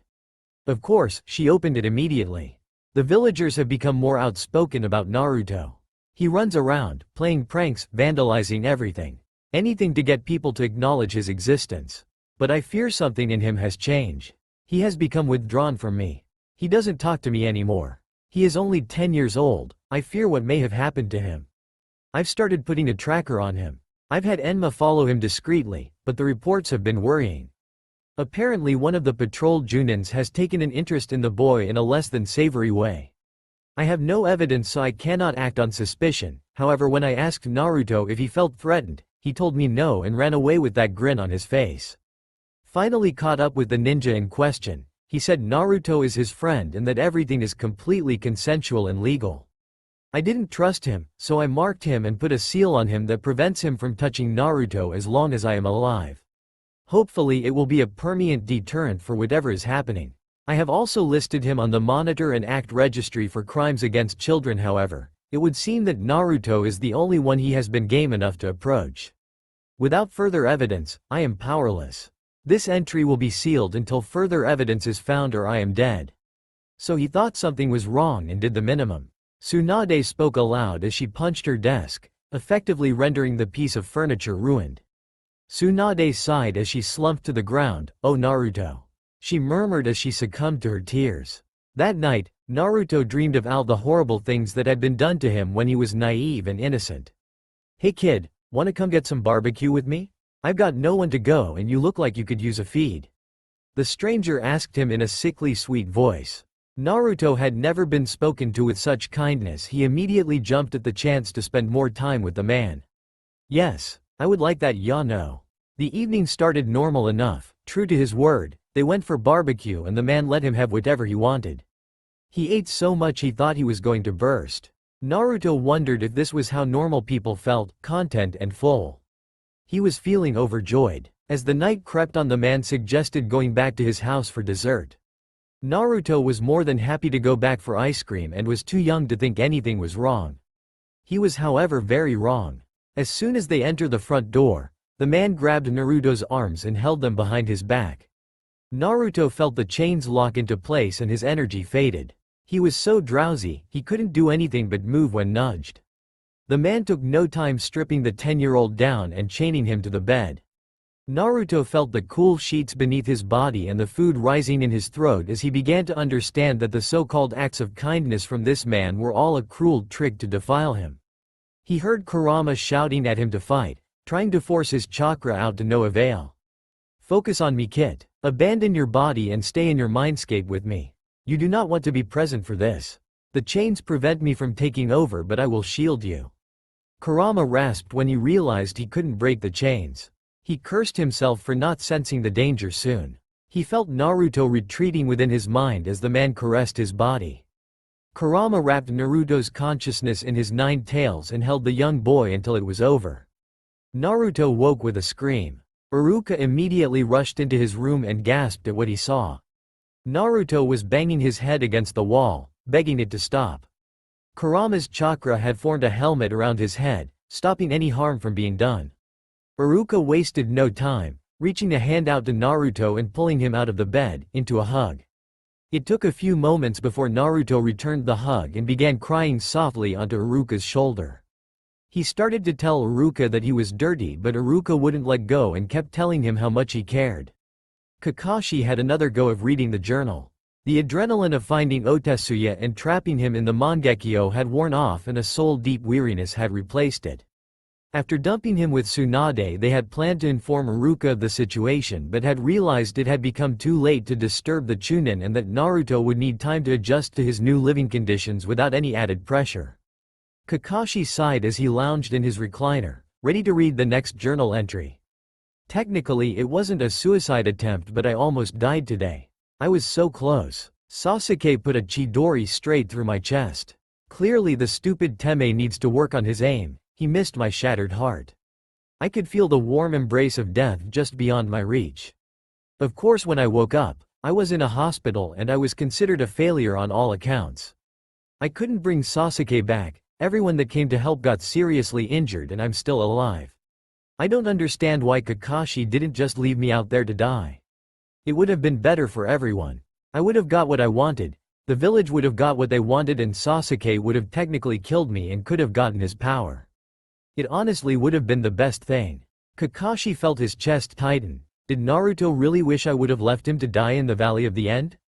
Kakashi couldn't breathe. He felt so many emotions and thoughts flooding his brain, and the one that screamed that loudest was the one that made the least sense. Maybe I did wrong by him in more ways than one. I think you need to talk to someone, Kit. This isn't going to go away. Try talking to one of them. The nightmares are getting worse, Kit. You can't keep doing this to yourself. Kurama pushed his thoughts into Naruto's mind as Iruka embraced him. Naruto sent back a wave of panic that flooded his mindscape. I don't know if I can, Kurama. I can't talk about this. Naruto responded weakly. Just try, Kit. You have nothing to lose. They will find out eventually anyway, and this way you can control it. Naruto responded in a huff. Fine. Iruka, Naruto looked up timidly, trying to find the courage to talk about this. I need to talk about this, but I don't know if I can. Iruka held Naruto at arm's length and looked into his eyes. He thought about how to work through this with Naruto. Should he share an experience of his own, or should he give Naruto some suggestions for handling this? He didn't want to detract from the moment, so he went with the second option. He decided to take Naruto out to the veranda and sit on the deck chairs in the sun. He suggested Naruto tell him what he needed to his story, talking about it as if it happened to someone else. All the while Iruka still held his hand firmly and gave little squeezes when he felt Naruto needed extra support. Once upon a time there was a little kid who had no family, no friends, and was hated by everyone. He used to be full of energy and positivity. He thought that people would start to like him when they saw how bright he was, but they didn't. He was like sunshine until he turned 6, then he started losing his light.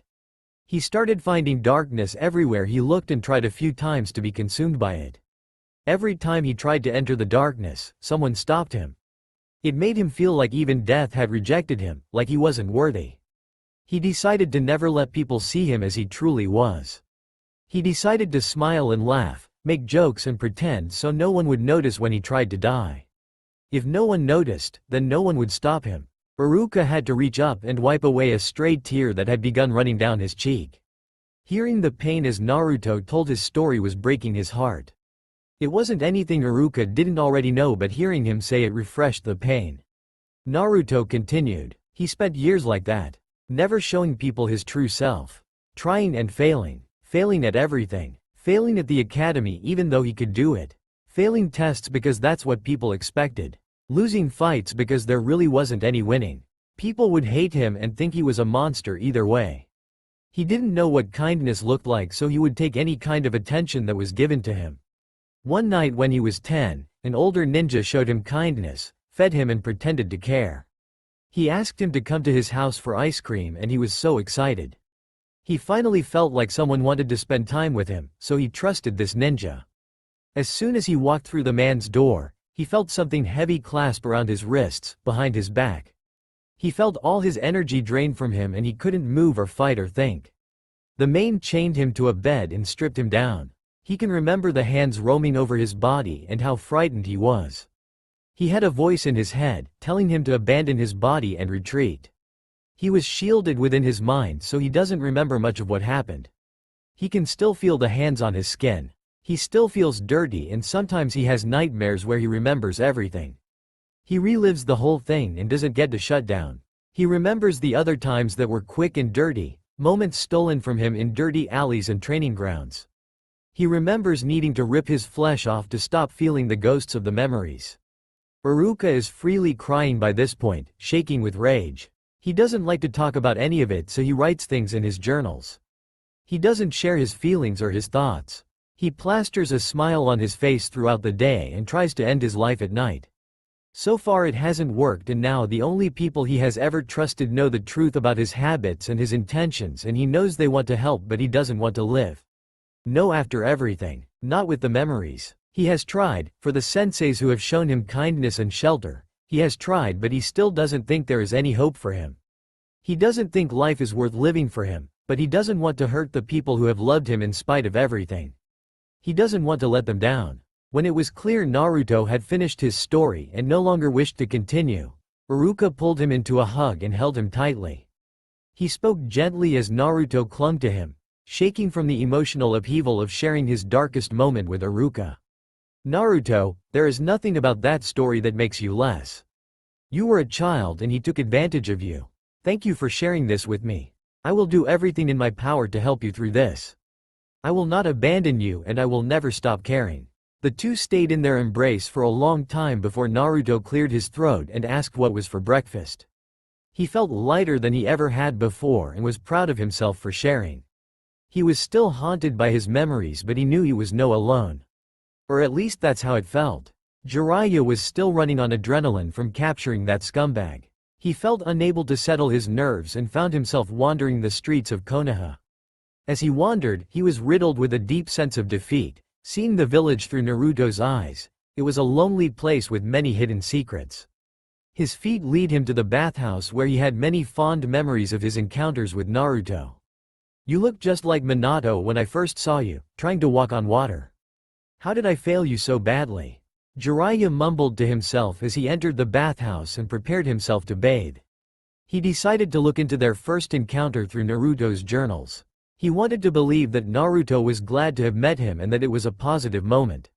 Today was weird. All I wanted was Kakashi to give me some attention, but as always, he chose Sasuke. He pawned me off on a resentful pervert named Ebisu who wanted me to work on my chakra control by walking on water. I could tell he didn't like me. He looked at me the same way they all do, like scum. I think he enjoyed watching me fail at it. But that's pretty normal. Kakashi never wants to work with me and the other Junin despise me. What was weird was meeting Jiraiya. He didn't look at me like I was a monster. I know he didn't want to train me, but he didn't hate me either. He was curious about me and looked at me like I was an old friend. It made me feel something in my chest. When he agreed to train me, I felt a sense of warmth embrace me, like a hug from the parents I never got to meet. I don't want to get my hopes up. I know I can't trust anyone, but maybe he can give me some guidance, show me how I can improve my life. Maybe he will take me away from this village, or maybe he will give me a mission that will kill me. Either way, he seems like someone that can show me something new. Jiraiya was conflicted about how this entry made him feel. It wasn't as negative as the others he had read, but Naruto felt like he couldn't trust him. Maybe that had changed over the course of their relationship. Maybe Naruto started to trust him, but obviously not enough. It was comforting to know that he felt a sense of warmth when they first met, even after having a morning full of pain from his sensei. Jiraiya was determined to figure out a way to help his godson. He knew the answers were in these journals. Naruto was experiencing mixed emotions after sharing that fragment of his story. Initially he felt relief and then he felt vulnerable before finally feeling raw and ravaged. Iruka was a silent presence during this episode, and Naruto was grateful that he didn't expect any more talking. In truth, Iruka was not willing to push his trust any further and recognized that this secret had destroyed him and he needed time to start healing. They had breakfast together before Naruto retired to his room wanting to rest. He fell asleep almost immediately and was welcomed to his dreamscape by a very relieved Kurama. I'm proud of you, kid. I know how hard that was for you, but this is the start of your journey to heal. I know you are strong enough for this. Thanks, Kurama. You are generally right now that I think about it. Naruto gave him a weak smile before curling his mind up within the fox's embrace. Kakashi, Iruka and Jiraiya were summoned by Lady Tsunade around midday. Iruka left a clone in case Naruto woke up and needed someone. He was incredibly worried about him but knew he couldn't crowd him. He was proud of the progress he made, but he knew it would be a slow process. Okay, I've called you here for an update. First of all, know that Otetsuya has been charged and punished to the full extent of my power. Never again will he hurt anyone in this village. Tsunade spoke in an emotionless voice as Jiraiya and Kakashi nodded grimly. Iruka looked confused momentarily until he connected the dots. So that's the man who... Iruka felt unable to finish his sentence and felt a wave of anger wash over him. He had known Otetsuya, spent time with him, and never thought he would do anything like that. Kakashi and Jiraiya gave him puzzled looks. Naruto told me. He was having nightmares about it. They all were stunned that Naruto had shared that secret with anyone. That's great, Iruka, it means he is ready to start healing. Have we learned anything else? Tsunade asked, holding back happy tears. Kakashi piped up. He wishes I didn't save him from his fight with Sasuke, but we had a nice chat about my father's suicide and he agreed to try. Nothing new from me, but I think as soon as he is physically capable, we should take him to Tsunade. Maybe some time with the case cage would do him some good. Alright, I'll send the correspondence and arrange for a visit. I'm sure the case cage will be happy to see his friend, but I think we will keep Naruto's condition a secret and let him decide how he would like to tell his friend. I do not believe it is our place. Those two share a special bond. If anyone can understand his pain, it would be Gaara. All three agreed. Naruto's pain is not theirs to share. He needs to have control of his own journey, otherwise he will not continue on it. When the time comes, Kakashi, you will escort him along with the rest of your team. We will make it a sort of mission so that Naruto doesn't feel like we are pressuring him to reach out to his friend. In the meantime, Iruka, you keep working with him. I think since you were his first connection, you will be the one he confides in the most to begin with. He needs to work through the wounds from the academy while he is here before he can go to Tsunade. Maybe take him for a walk around or even outside the village so he knows he is not being held prisoner. Kakashi, I need you to prepare Sai and Sakura for the upcoming journey without really letting them know what is going on. We can't have them push him over the edge, but they don't need to know the details. Understood? Depending on the timeline, Iruka might accompany you as well. You two are dismissed. Please continue reading into Naruto's past and bonding with him as well. Kakashi and Iruka left, knowing they had important missions to tend to. They both walked back to Iruka's apartment with the intention of having a sort of family dinner. Lady Tsunade continued once the other two were out of range. Jiraiya, you will be checking out another threat in the meantime. A group called the Akatsuki are collecting the Jinchuriki. I know this is a hard time, but you are the most qualified to deal with this task. The group is comprised of rogue ninjas including Itachi. I believe you have already fought them once before. I need you to gather information on them, whether that means sending in your spies to begin with or going yourself, I don't mind, but we need to know what threat they pose to Naruto, especially given his state of mind. I'm on it. The other two will be fine. I'll see Naruto tomorrow and meet up with them in Tsunade in a few weeks. I wish I could be there for him more, but I'm not what he needs right now. I gave that monster access to him during our travels. I was so blind, I should have noticed. I can't fix that wrong, but I can keep him safe now. You have my word, lady. Iruka and Kakashi arrived at the apartment to an unsettling scene. It was still sunlight outside, but within the apartment, it was completely dark, like something was sucking all the light from the world. Kakashi had a bad feeling and removed his Hite-8. Using his Sharingan, he surveyed the scene. He located the source of the darkness and determined it was coming from Naruto's room. They proceeded with caution, walking carefully through the darkness. When they reached Naruto's room, the door refused to open. Kakashi used brute force and destroyed it completely. He couldn't quite place why he felt such a desperate fear, but he was having déjà vu. He remembered an absence of light from the day he found his father and didn't want this to be true. Naruto was making progress, wasn't he? Iruka rushed towards the bed. He knew this room, even if he could see anything. He felt in front of him until he could grasp Naruto's shoulder. He started shaking him, begging him to wake up. "Please Naruto, come back to us." Iruka sobbed, desperately trying to wake the boy. As a last resort he charged chakra into his hands and zapped Naruto, forming the release sign, hoping with everything that he had that this was some kind of genjutsu. To Iruka's surprise, it worked. The darkness began receding, coiling back into Naruto's mind. It was an unsettling sight, watching the darkness fill his mind. Naruto started blinking his eyes, very confused about the scene that greeted him as he awoke. It took him a moment to realize why Iruka and Kakashi both looked paler than usual. Naruto felt a wave of panic wash over him. They were both looking incredibly concerned and Naruto couldn't control his reaction. His heart started racing and his body trembled. The tears started forming and there was no hiding them.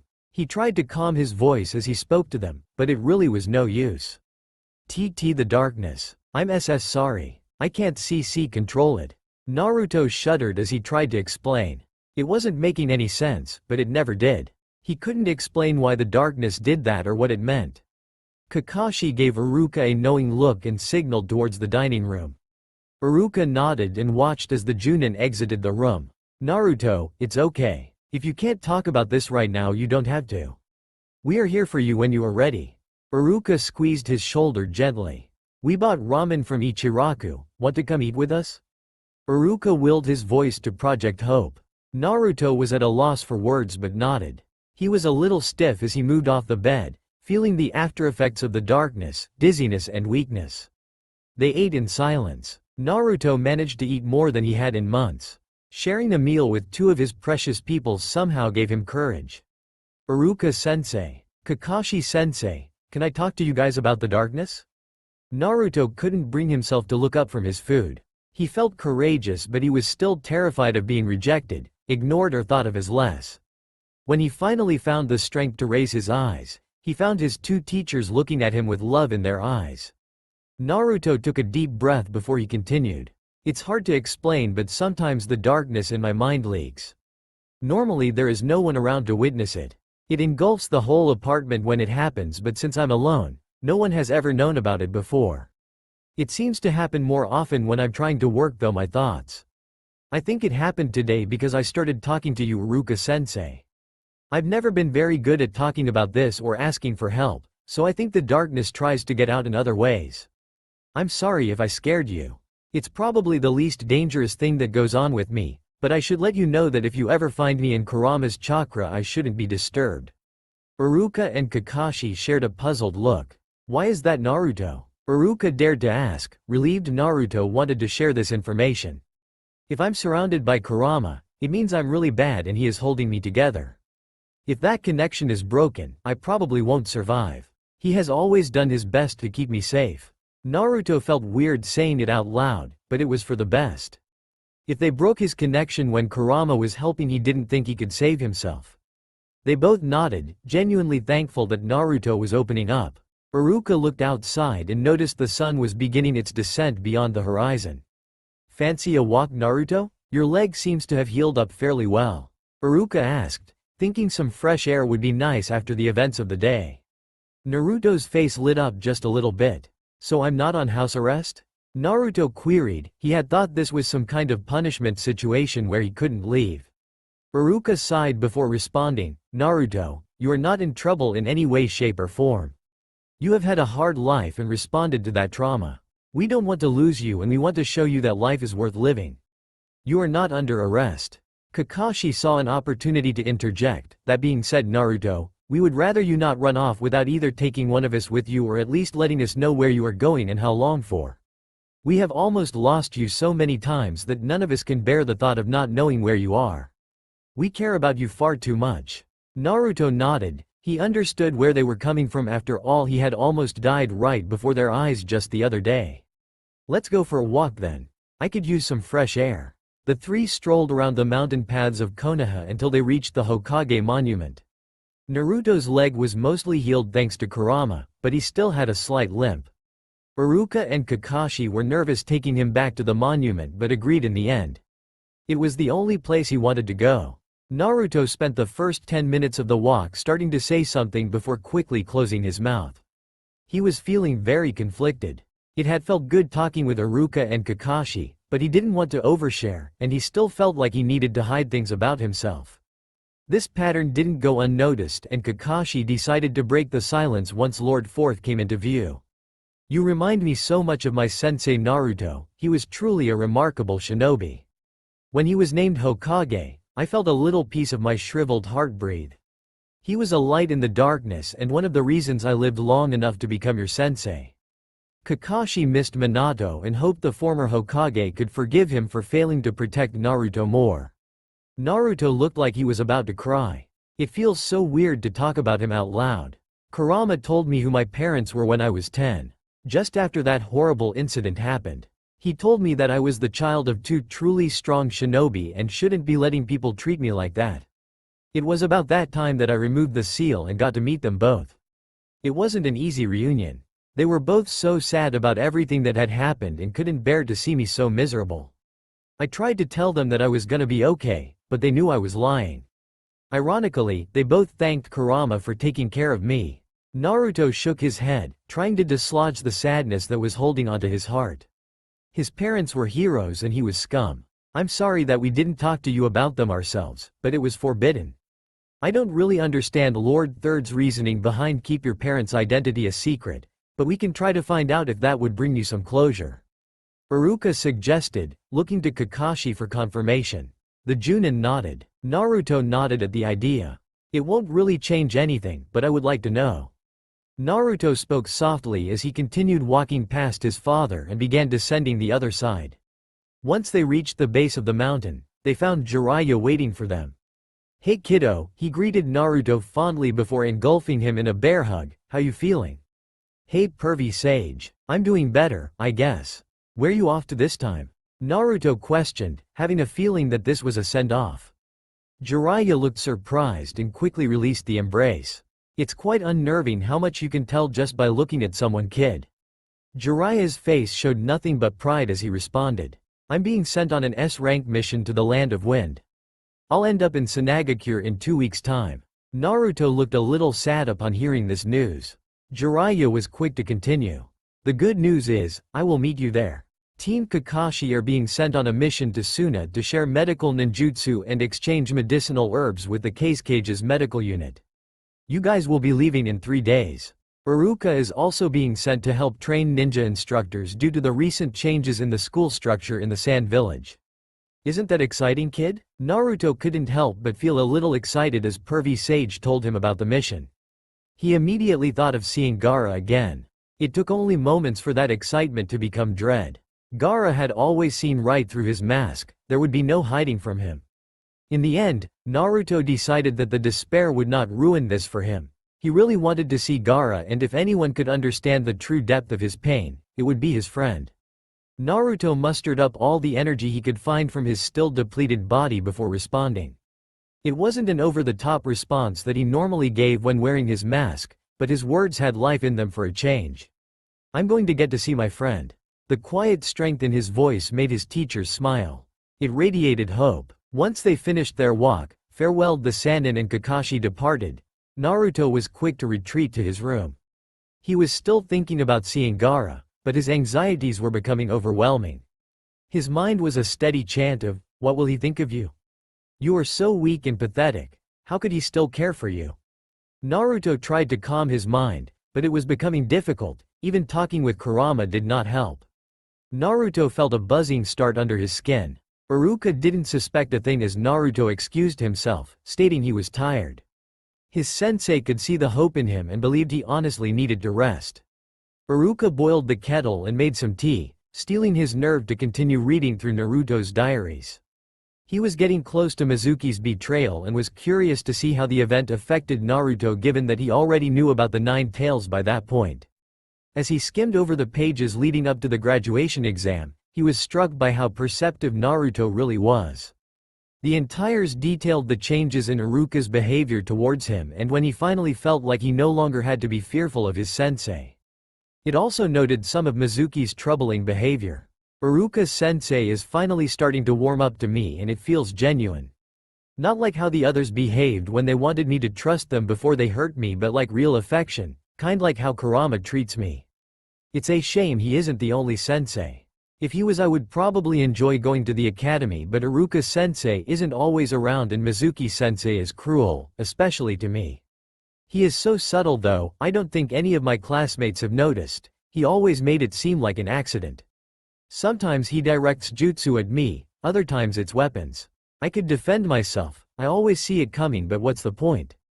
I don't want to hurt anyone and they all think I'm an idiot. I don't want to prove anyone wrong. Anyway, he has started to change. He's become secretive, stalking around the academy like he shouldn't be there, meeting in dark alleys with strange shinobi from other villages.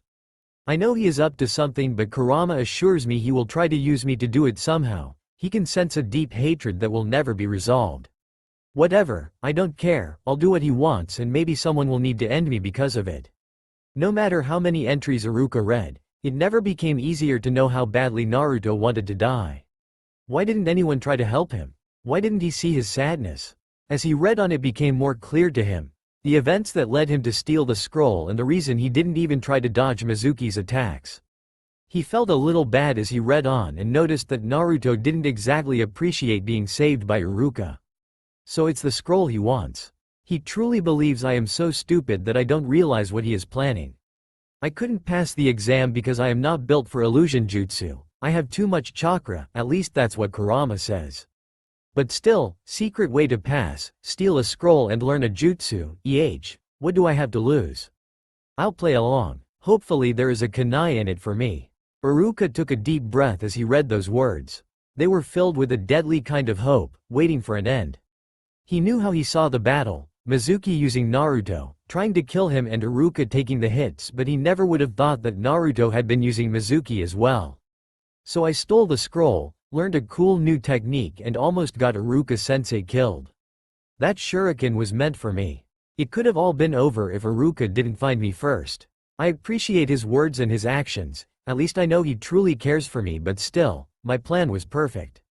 Get myself declared a traitor, have Anbu finish me off or have Mizuki do it himself. I didn't care, but no, I got Iruka-sensei hurt and had to pretend that I didn't know about Kurama.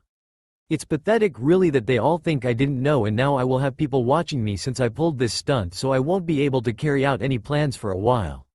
It's already began. I can sense the hound Anbu outside watching me. His chakra feels like lightning. I felt it around before a few times, but I've never met the ninja it belongs to. Whatever, I'll just keep pretending for now. At least I get to move on from the academy now, see some real action, maybe die on a mission instead. Gigi said the teams will be forming next week, so it will be 1 week of being watched, trying to return Iruka-sensei's affection and not trying to kill myself.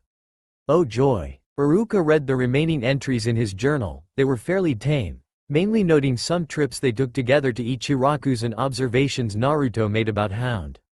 It was the last of his journals that the Chunin needed to read, so he tucked them all back into his hidden floorboard and took a shower to clear his head.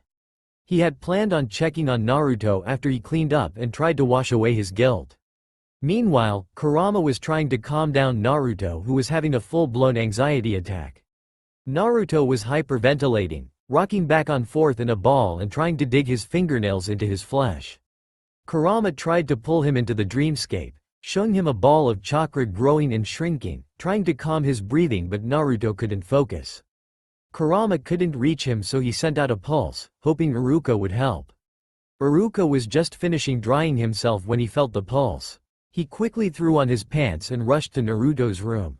He found him rocking on the floor, breathing in short bursts and having drawn blood from his nails.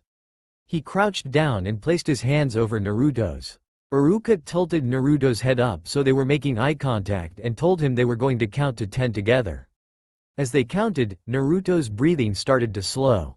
His body was overtaken by tremors as he stopped hyperventilating and Iruka wrapped him in an embrace. He started speaking softly. "You can get through this. I am proud of you. Good job. Concentrate on your breathing. Stay in the present. It's not the place that is bothering you, it's the thought. What you are feeling is scary, but it is not dangerous." Once the tremors subsided and Naruto had his breathing under control, he pushed himself out of Iruka's grip and created some distance. He was feeling vulnerable and defensive. Iruka didn't push and simply said, "Tell me what you need now." Naruto knew exactly what he needed but could only ask for a substitute since his was hidden back at his apartment and he couldn't let them see it. I need something to write on. Iruka nodded, a twinge of guilt wrapping around his heart as he left to find a book and pen for Naruto. Once he returned to Naruto's room, book and pen in hand, he placed them on the ground next to his student and told, "I'm going to make some tea, come out and join me when you are finished, okay?" Naruto nodded and Iruka left him to his thought. Naruto began writing, feeling sad that he didn't have his journal with him. Maybe he should talk to Iruka about going and getting it tomorrow. Yeah, he would do that over tea. It's all just so overwhelming. Letting them see me, talking to them, it's been so hard to do this. I told them I would try, and I am. But I still feel the pull, I still want this to end. I'm sick of feeling so pathetic. I miss the white waves that follow cutting. I miss making plans. It's only been a few days so I know I need to give this more time, but I have been doing this for 10 years, it's hard to let go of everything I've known. Even something good like going to see Gaara is breaking me. What if he doesn't understand? What if he looks at me and decides I am too pathetic to be his friend? He is the case cage now. He has his life figured out and a village that adore him now. What if he hates me because I wasn't strong enough to rise above my village's hatred like he was? Kurama says that's I'm overthinking this and holding on to the worst. He doesn't believe Gaara would throw me away like that, but I can't let this go. And I know they are sending Iruka to keep an eye on me as well as Kakashi because I am broken and could keep breaking, but I want to keep being around him. I feel safe with him and I don't feel like he judges me. I really miss my journal. Writing in this feels wrong, like it's not holding my shame and keeping it safe. I want to get my journal back and keep writing in it. I'm going to ask Iruka if we can go get them all. I don't feel like having my secrets discovered by anyone else. I really would be pathetic if they knew everything. Naruto finished writing and hid the book under his pillow, placing the pen on his nightstand. He walked to the kitchen, rubbing his fingers together nervously at his side. "Hey Iruka-sense, can I ask you a favor?" Naruto asked quietly, trying to word it correctly. "Of course, what is it, Naruto?" Iruka responded, looking over his student and noting the nervous body language and defeated angle his eyes followed along the floor. "I have some journals back at my apartment that I would like to get. Do you think we would be able to go get them tomorrow? I miss writing in them and they help me stay grounded." Iruka was glad that Naruto was looking at the ground as he felt the guilt cross his face. "I'm sure that could be arranged if you are sure they will help." "Will it just be the current one or all of them?" Iruka asked nervously, trying to think of a plan and praying Jiraiya hadn't left the village yet. "I would like them all. They contain my story and I feel like I would be more settled if I had them here, so I know no one else can have them." Iruka nodded as he offered Naruto tea. He declined and stated he needed to sleep because he felt fatigued after his panic attack. Iruka bid him good night and before the door to his room had fully closed he made a shadow clone and went bounding out the window to see the Hokage. That's all for now. If you enjoy then please like, share and do comments.